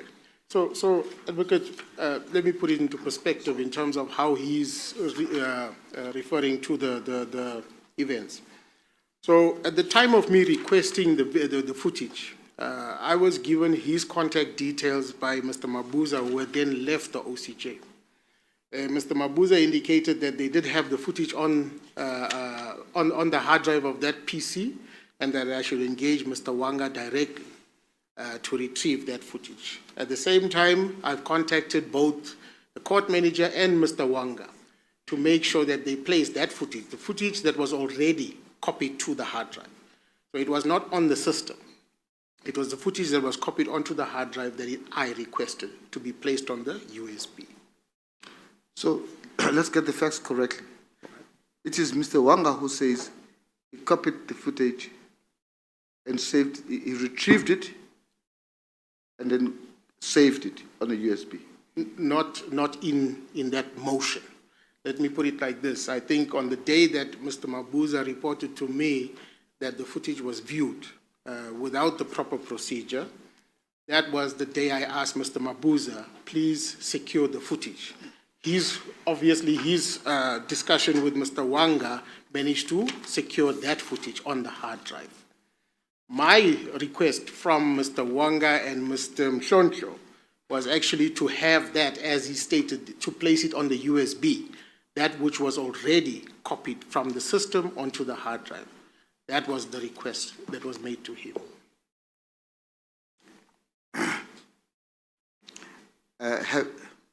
Did you have discussions with Mr. Wanga? It was brief. It was brief, just to explain that I've already contacted the court manager. The court manager will come with a USB so that you can copy that data and provide it to us. Let's move. There is another affidavit that is deposed to by Mr. Wanga. Yes. It is at page 868. All right. Now,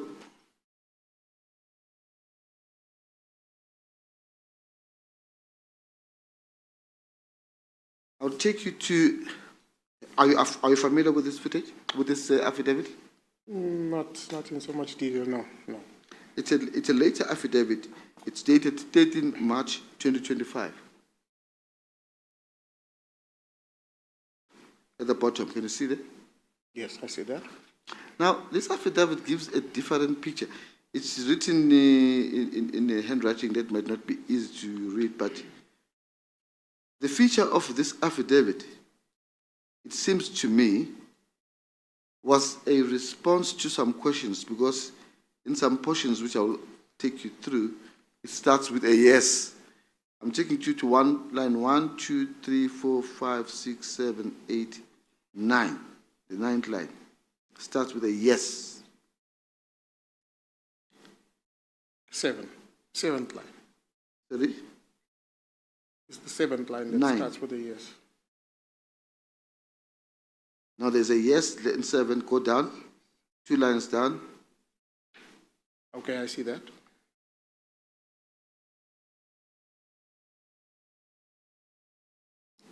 let's start with the first one that you say, the one on the 7th line. He says, yes, it was saved in USB by order of Mr. Naidu, as well as court manager. Can you see that? That's right. Sorry. Line 7.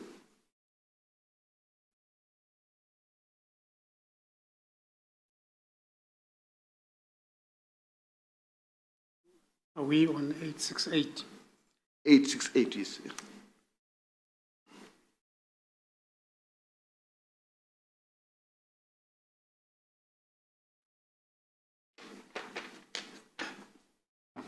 Okay. Okay. Where you end on 60 depends where you start counting. I start under the word state under oath in the English. That's I start there from 1. Oh, Line 1 to line 7. you count the big letters. Yes. Okay. Anyway, yes, you just read that portion. Yes. Again. And I'm saying that it seems to me that he may have been answering questions, and then he starts the sentence with a yes. Can you see the first yes? Yes, it was saved in USB, as if answering a question. By order of Mr. Naidu, and as well as court manager, was give permission to judge to view the footage with the system. So the impression that I get from this statement is that he is answering that question, says, yes, I saved the USB as ordered by you, in concurrence with the court manager. Is that correct? That's what it reads, yes. No. Is that correct? To save the footage onto the USB? Yes, it was saved by him. That's right. As ordered by you. That's right. As well as the court manager. That's correct. That's so correct. I did speak to the court manager, and I spoke to him as well when we downloaded the information onto the USB. And then he says, court manager, and then I think he means who gave permission the judge to view the footage with the system. I'm not aware of that. So I see that is the statement that was given by Mr. Mhlonhlo, and it's also confirmed here, unfortunately without the punctuations in the correct places, but no, I did not give permission to the judge to view footage. Yes, now let's move on. In the next yes, it says, yes, the footage of the 14 to 16, can you see that? Is on the system. Yes, I see that. Now, it seems to me from what he's saying there, this is the 3 days that were covered by the footage, 14, 15, and 16. He used the hyphen, 14-16, 14 to 16. Yes. Surely it must be covering 3 days. I can't confirm for him what he meant in the statement. Could have meant 14 to 16, it could have meant 14 and the 16, so I can't confirm. No, it can't mean anything. It's 14-16, hyphen 216. It's possible. Yeah. It's possible that's what he meant, but I can't confirm that. No, please. 14 to 16. In my understanding, Chairperson, yes, you are correct. It could mean that. It means that, Mr. But I'm not sure if he meant the very same. So it could mean that. Are you suggesting he could have meant something which he's not saying here? It's possible. Because even if you look at how the context and the language is not very coherent in terms of how he's explaining his sentences and where it stops and starts. So, but we'll accept that he could have said 14, 15, and 16. We'll accept that. So you say that is not what you received? You didn't have the 16th? No, I didn't have the 15th. The 15th? 15th. We have the 14th, we have the 16th on the recordings. And we know from Judge Togota's evidence that he viewed the 14th and 15th. That's what he said, yes. And this seems to be to tally with what Wanga says was saved at the time. It's possible.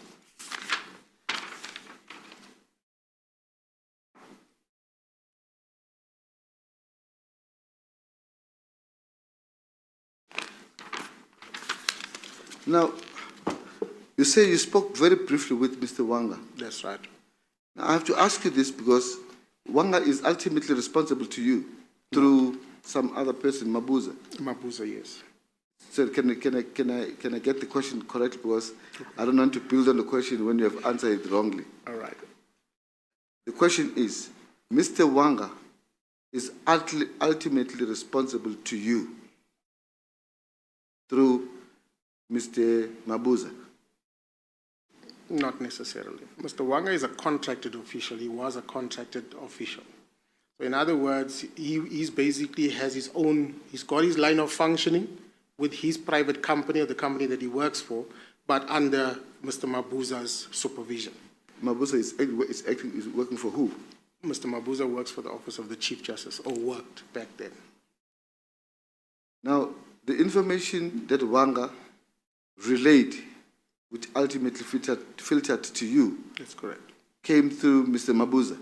Came through Mr. Mtlontlho, Mr. Mtonto, not Mr. Mabuza. not Mr. Mabuza. Now, so you would occasionally speak to Mr. Mabuza under what circumstances? We would speak often around the different security matters, different courts, different judges under protection, high-risk cases, and so on. So you would speak to Mr. Wanga now and again? No. You speak to who? To Mr. I Mabuza? speak to Mr. Mabuza. Oh, and then Mr. Mabuza speaks, if it's a specific matter, he'll go to Mr. Wanga and ask what happened on a specific issue. He would, but remember, Mr. Wanga had also a line function in the company that he worked for. So they also have site supervisors, area supervisors, area managers, who Mr. Mabuza would first engage if there's any issues. But regarding the security footage at that court, then Mr. Wanga is the one that Mr. Mabuza may speak to. The reason I have to ask you this, and I have to be specific about this, Right. is to ascertain whether you get reported on in relation to anything that happens that has security concerns in the building by Mr. Wanga. Not by Mr. Wanga. So you are not in a position to comment about a security concern that was raised by Mr. Wanga with the court manager or any person in the building, in the court building?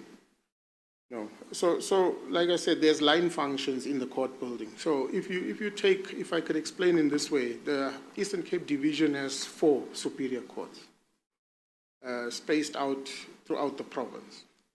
Mr. Mabuza is located in East London, okay? And he's reliant on the service providers that provide security functions at the different courts.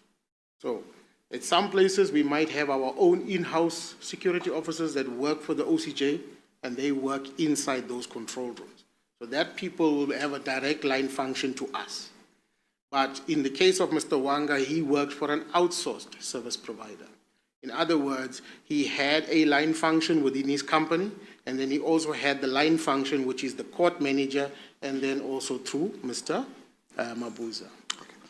Let me ask you, maybe be specific about this. If there was to be any changes in the biometrics in the court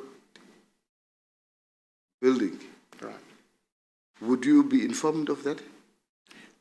Any changes in what sense? In the biometrics? Okay, in what sense? If there's for example, if a new official arrives at the court and they capture that, which we call enrollment, if they capture that, that will not be conveyed to me. Or if they change all biometrics and take new ones? Right. So, in other words, if they scrub the entire system, and no, that would not be communicated to me. So you are not in a position to give enlightenment about whether Wanga was told by anyone that biometrics are being changed? No. So it will be Wanga who will be able to give that information? Might be him, yes. Mr. Mabuza will be informed of that? He should be informed of that, yes. I ask because it was the complainant's case that Mr. Wanga told him that the JP had instructed him to change the biometrics in the building. You wouldn't know of that. No. And for the I record, should have known, Advocate, sorry to interject. I should have known if something like that had to arise. you should have But known, I was not, no. but you didn't. No. Well, in fact, I think your evidence in that regard accords with the respondent's evidence that he gave no such instruction. I'm not aware of it. Now, going to the real issue now, the footage which we have viewed today, and I'm focusing for purposes of this case to the afternoon footage. Let me just get this correct. You are saying that the footage, the second footage that we viewed, starts at 15:11. Yes, I think so. Just make sure.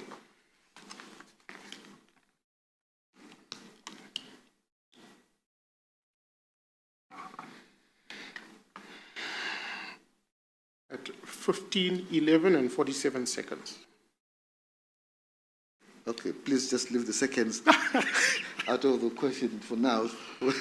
15:11. All right. It is 11 minutes past 3 in the afternoon. Not so? That's correct. And what was seen right at the beginning? Do you have the minutes that we? No, we I don't. shared? I don't have that.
fact that there was a directive about the rules and being fair to the other side, particularly if you're going to call a witness who's an expert witness, who's coming here to give opinions, her opinions, which always is based on the fact that the panel on its own does not have the skill to make the inferences. But that is why the rules of evidence and correctly the directive that was issued by yourself on the 7th of April indicates that that must be done timelessly, that a report must be given, because as much as it has, as she claims, taken it this long to get to someone who's an expert on gender or sexual harassment, we would need to take that report, which we don't have. We have a one-pager. And in that report, we would have to test with someone who's an expert 2 issues. One is that she deals with something that is complex, which is power relations in society. We would have to take it to someone who's like that, who's going to test her evidence, its relevance, that's for the tribunal. But we would have to test, it's a very complex matter to come and tell a tribunal when there is, or all of us, we're not experts in Antonio Gramsci or Michael Foucault about power relations in society. So we would have to have time to read it, take it to someone who knows this concept, because we're just ordinary lawyers, we wouldn't. So we have made the objection in that the rules have not been complied with. Lastly, on this issue, I can go to the law about relevance. But lastly, on this issue, one of the things we are told why we would need an expert is that this is the first time in South Africa. This is from the... Yes, I'm just reading this letter, which was a response, but I think it's correspondence that is there. This is the first time in South African history that a tribunal of this sort has been called upon to make a determination on a complaint of sexual harassment against a sitting judge. So this is a matter for evidence. There is no reason why a new definition of the law and of the charge on what completes the charge of sexual harassment, because the litigant is a different person. And so without getting into the legalities that have been tried principles since the case of 1957, there is an issue of relevance apart from procedure. That this evidence would have to be put here because the tribunal is unable to make inferences on the basis of common cause evidence. We submit that's not the case here.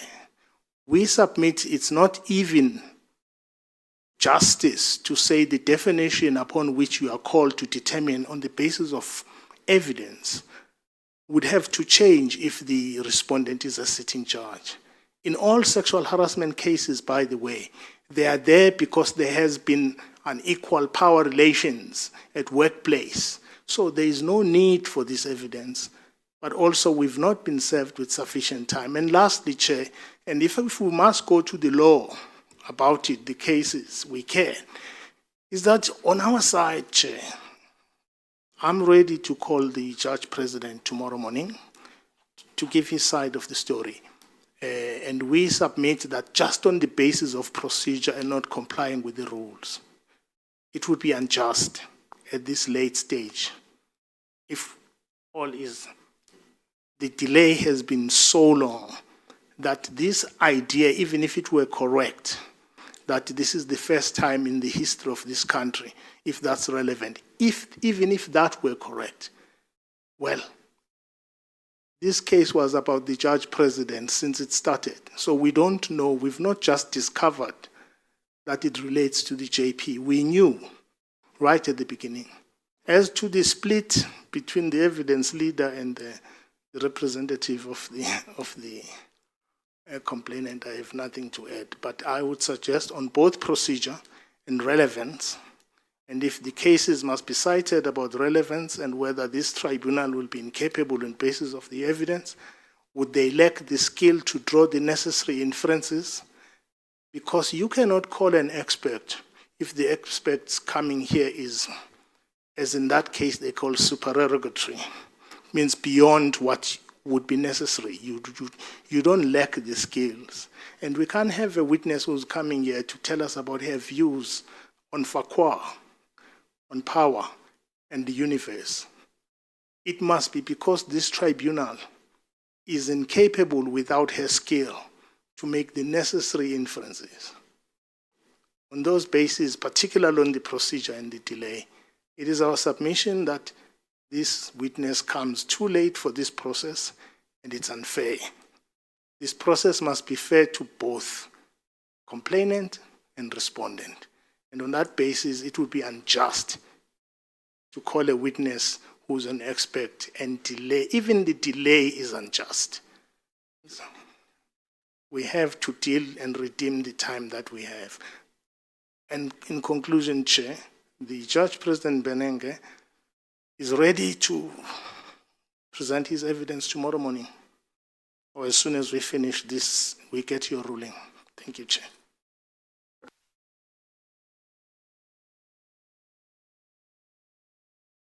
Chair, before you respond, I didn't address you on Ms. Vetten's evidence. I would like to do so in response to Mr. Skakane, but I wasn't sure if you were about to make a ruling or give us an opportunity to do that. I wanted to split the two. The issue of insufficient time, which I thought would be an easier one.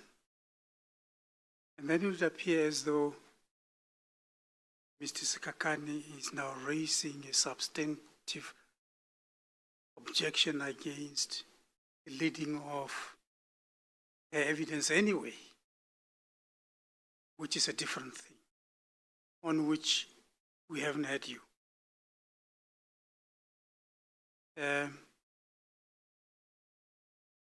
I have certain views, but can I just consult with those who know better than me on my left and right-hand side?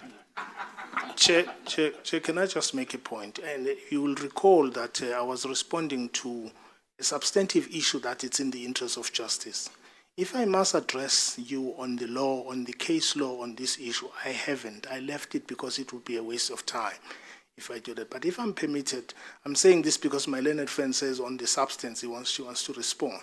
But I didn't, and I can take this tribunal to the case law and the principles that are tried and have been set down. I didn't go that far. I was just responding to the substantive issue. Thank you. Yes,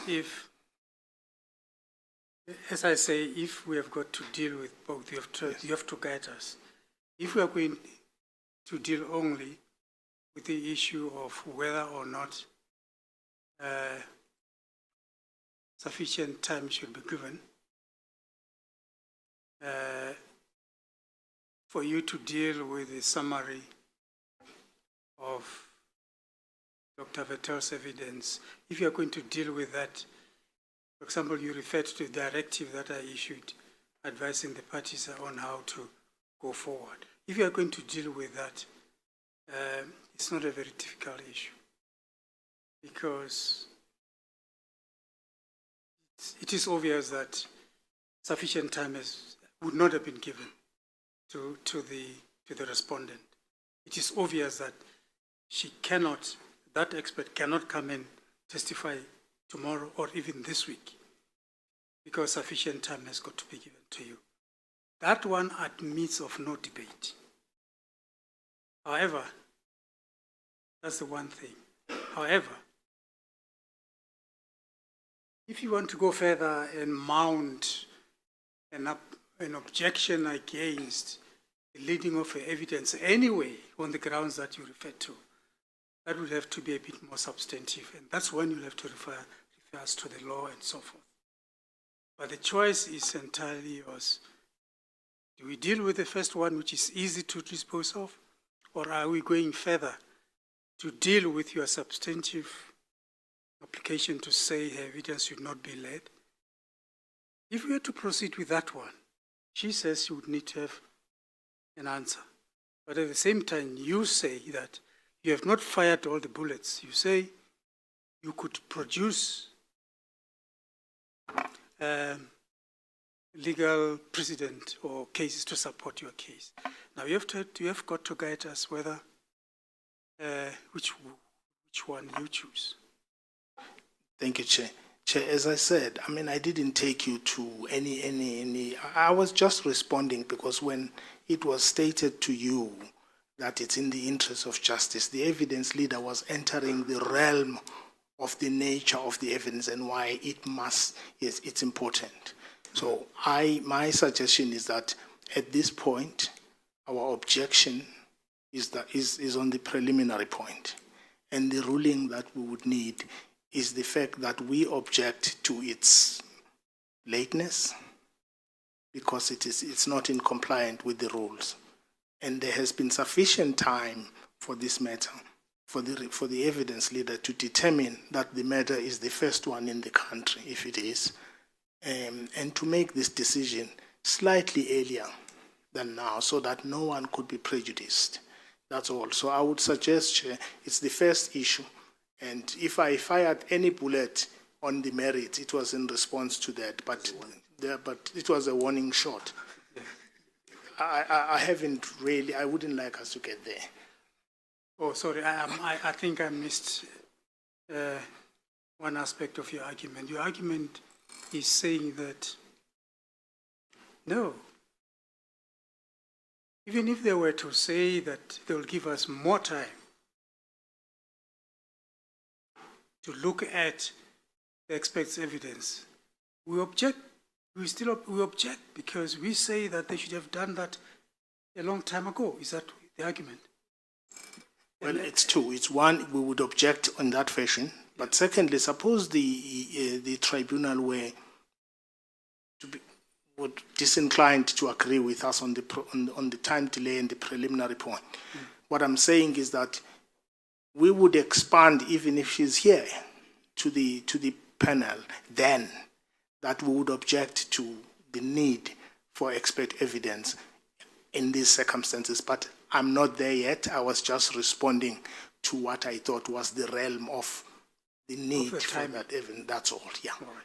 Thank you, Chair. I think we understand that.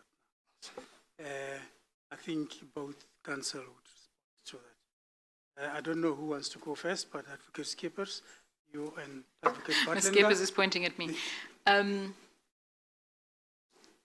So, Chair, let us be clear what is an issue. Yes. The issue here is, they say that they object against the introduction of Dr. Vettel anyway as an expert because it's late in the day. The leader of evidence had ample time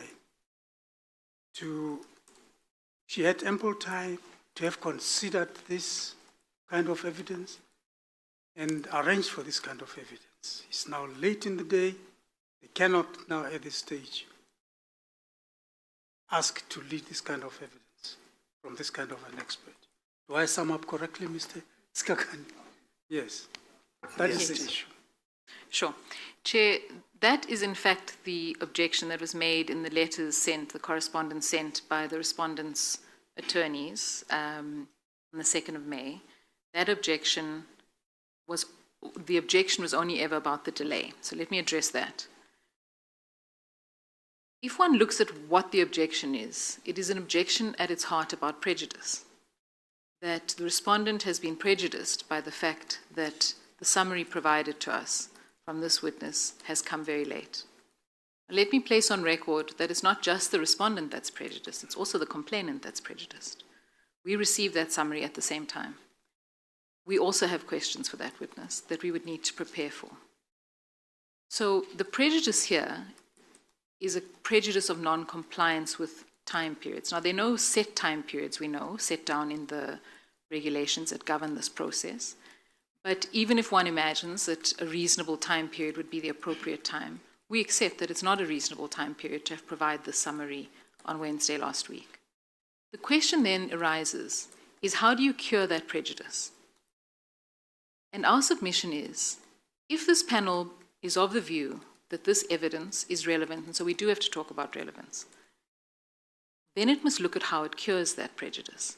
And how it cures that prejudice is to give the respondent and the complainant sufficient time to prepare for that witness, and specifically for the respondent to consider whether or not they wish to bring their own evidence, expert evidence. That they require time to do. This panel has already set aside time at the end of June to keep going on this matter if we didn't finish this week. And let me be clear, I, like all of my colleagues here, am very keen for this to finish this week. But if we're trying to cure the prejudice, then our submission is that can be cured by providing us with time to do that. The directive provided from the panel required expert summaries to be provided and that they be succinct. Now, an expert summary was provided. It is succinct, which is part of the objection to it. More is required of that summary. I would submit that this panel needs to hear this evidence and that any prejudice here can be condoned by this panel and cured by this panel by allowing us to hear that evidence after we've had time to consider it, and we've got time set aside for that. In terms of relevance, and I'm not responding to the substance of the complaint, but I think that the panel may, if the panel is to adjourn and consider these submissions, it may occur to the panel that in order to decide whether or not this is evidence you want to hear at all, you do need to consider whether it's the type of evidence that's correctly to be brought before you. In that respect, and I'm not citing case law, and if Chair, you require that, we will certainly prepare that kind of a submission, but I'm not in a position to do that now. But I point to one thing only, which is that in the cross-examination of Ms. Mengo, my learned friends asked her extensively about the definition of sexual harassment, about its manifestation in the workplace in relation to power imbalances between the respondent and herself. She was specifically asked, and I objected at the time, but she was specifically asked about the social theory of power relations. She was asked about her understanding of overt power and soft power and the theoretical aspects of power. Now, I'm not sure that I can answer those questions myself, and I would imagine that none of my colleagues can either. But that is why we require an expert to come and tell us what those things are. So understanding in this case the conduct of the parties, the nature of the engagement, requires not just an evaluation of the facts, but also of the context in which all this happened. And it seems to me that that is why this expert evidence is required to be heard by the panel. So we would submit that the evidence must be heard, that the prejudice must be cured by allowing us, both the respondents and the complainants, time to consider the summary that we're told will come tomorrow, I think I heard, and to prepare. And if the respondent wants to bring their own expert, of course they're entitled to do so. Those are my submissions, Chair. Yes. I'm not sure whether you are on the same wavelength, Mr. Skakana, when it comes to the cause or nature of the prejudice, but let's hear Advocate Skippers. Thank you, Chair. As I indicated earlier, I agree that it was provided late. However, I've indicated that I tried to get someone from the culture and from the language background of the two parties involved, and I could not find any expert in that specific culture and language. Therefore, Ms. Vetten was approached to assist us. Then she was not willing to provide me with anything without being given approval or just a promise that she will be remunerated for her services, because she's going to go through a lengthy procedure. She's going to watch the footage that's available on YouTube so that she can give an informed opinion on how the witness testified as well. As Advocate Butlander indicated, that it came out in cross-examination, the questions that was put to the complainant regarding sexual harassment and the power imbalances in the workplace. And that is why it was deemed necessary also to get an expert to come and testify on that. Since we adjourned last time, I did not stop trying to find an expert, but I could not get someone from the area, and as well as from the background and the language. Therefore, Ms. Vetten was approached. The approval by the, I don't know, the Secretariat provided me, I don't know which one was, is it ours? The Office of the Chief Justice is the ones that needed to give the approval. So the approval from the OCJ only came through last week, Tuesday. And that is why the summary was provided the following day. And that is why it was succinct also. Because I put her on terms to say that the approval came through now, we need to give something. I agree, it was given late. But as Advocate Bundler indicated, we have dates in June, July. I know all of us, including myself, wants to finish this matter. But in the interest of justice and for us all to be able to understand the nuances in this matter, it is my respectful submission that Ms. Vetten should be allowed to testify. Yes, that's a different aspect. Mr. Sikakani, on that, the first leg, preliminary one. I wondered to Advocate Butler as to whether or not you people were on the same wavelength with regards to the kind of prejudice, or the cause of prejudice. So I'm giving you the opportunity to respond. Chair, two things. It's false that this is necessitated by me starting the debate about power. In fact, if you check the record, it is actually something I entered into because it was raised in evidence in chief. So it's a misrepresentation to suggest that I started the debate about power. It is actually something that was raised in evidence in chief. Otherwise, I wouldn't have taken a witness to those theories. It was because it was harped on about power, the judge, power relations, and it's at that point that, well, I felt because the evidence leader entered the realm of theories of power with the witness, then I have to deal with it. So it was not started by me.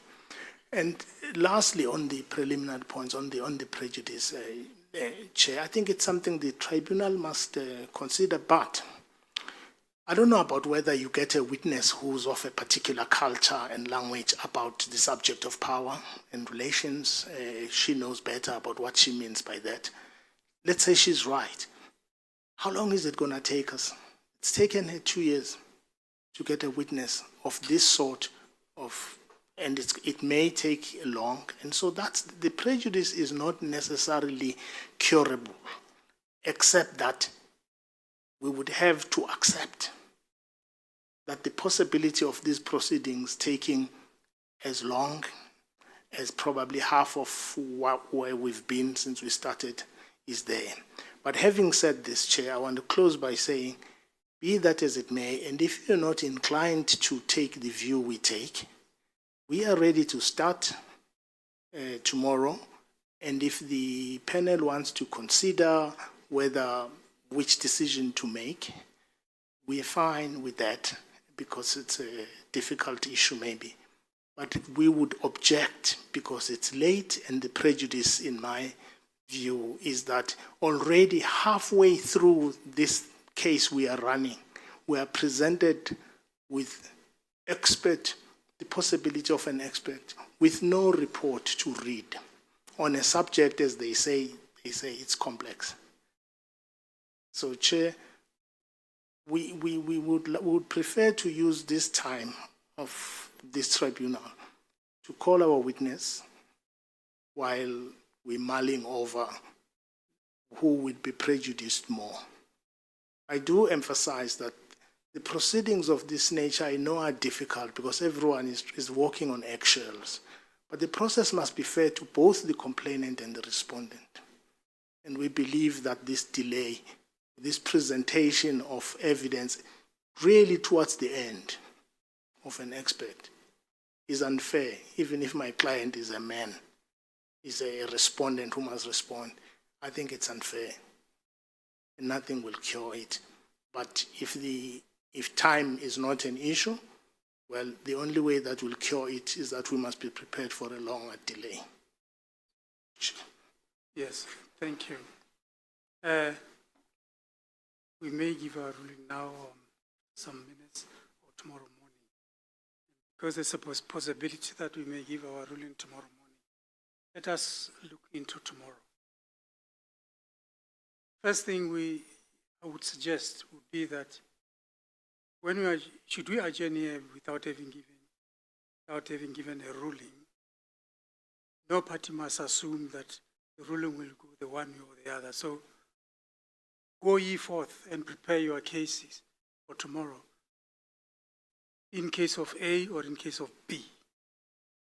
That said, I would like to ask Mr. Sikakane, you indicated more than once that you're willing to call the respondent tomorrow, which is Tuesday. And Yes, am I right? So it's Tuesday tomorrow. I thought Mr. Madonsela disagrees with me. All right. If we were to start tomorrow, maybe I'm going too much ahead. And you obviously anticipate that you'll finish with your evidence in chief.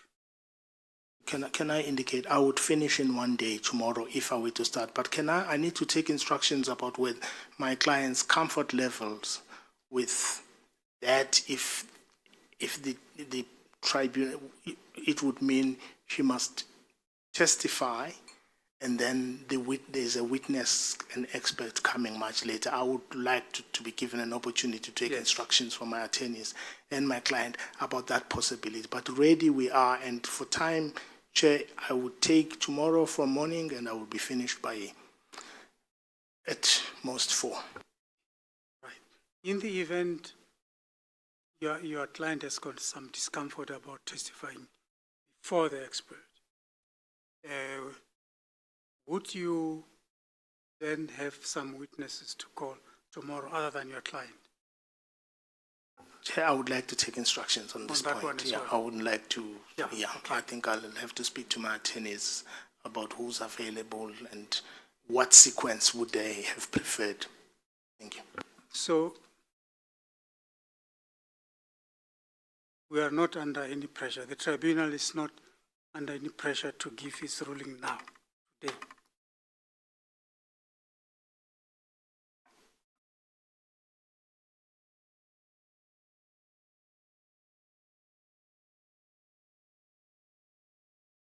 We will give a ruling tomorrow, but like I said, please proceed to prepare yourself for either outcome so that we don't have a wasted day or week.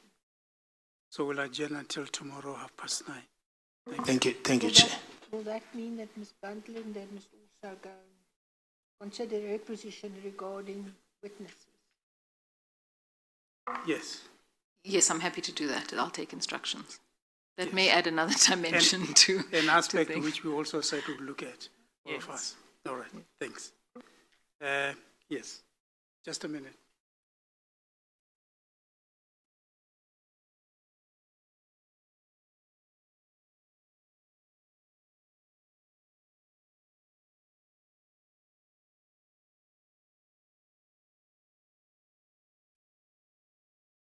Chair, sorry, my attorney just, as a practical issue, is that maybe if we take instructions about the issues of whether there would be anyone to call, it would assist the panel.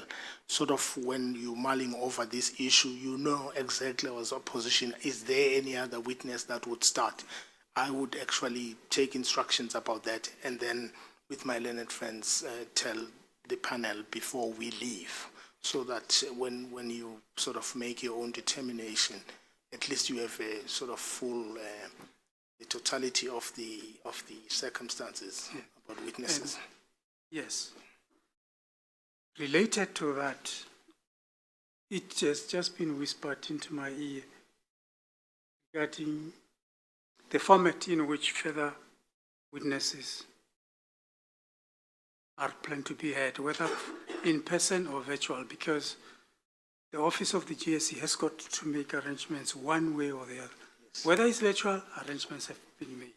Whether in person, arrangements have got to be made. So are we ready to, or is that tied up to who are the witnesses, or are we ready to indicate the format in which it is proposed evidence should be tendered. In other words, should we adjourn now? And then you are going to take instructions, we are going to talk to each other and also come and see us in chambers about that aspect. Chair, I'm going to take instructions even on the sequence or necessity of certain witnesses. Thank you. Yes. We will wait in chambers for that kind of report. For now, though, proceedings are adjourned until tomorrow. Thank you. Thank you, Chair.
Mr. Naidu, you are still under oath. Thank you, Noted Chair.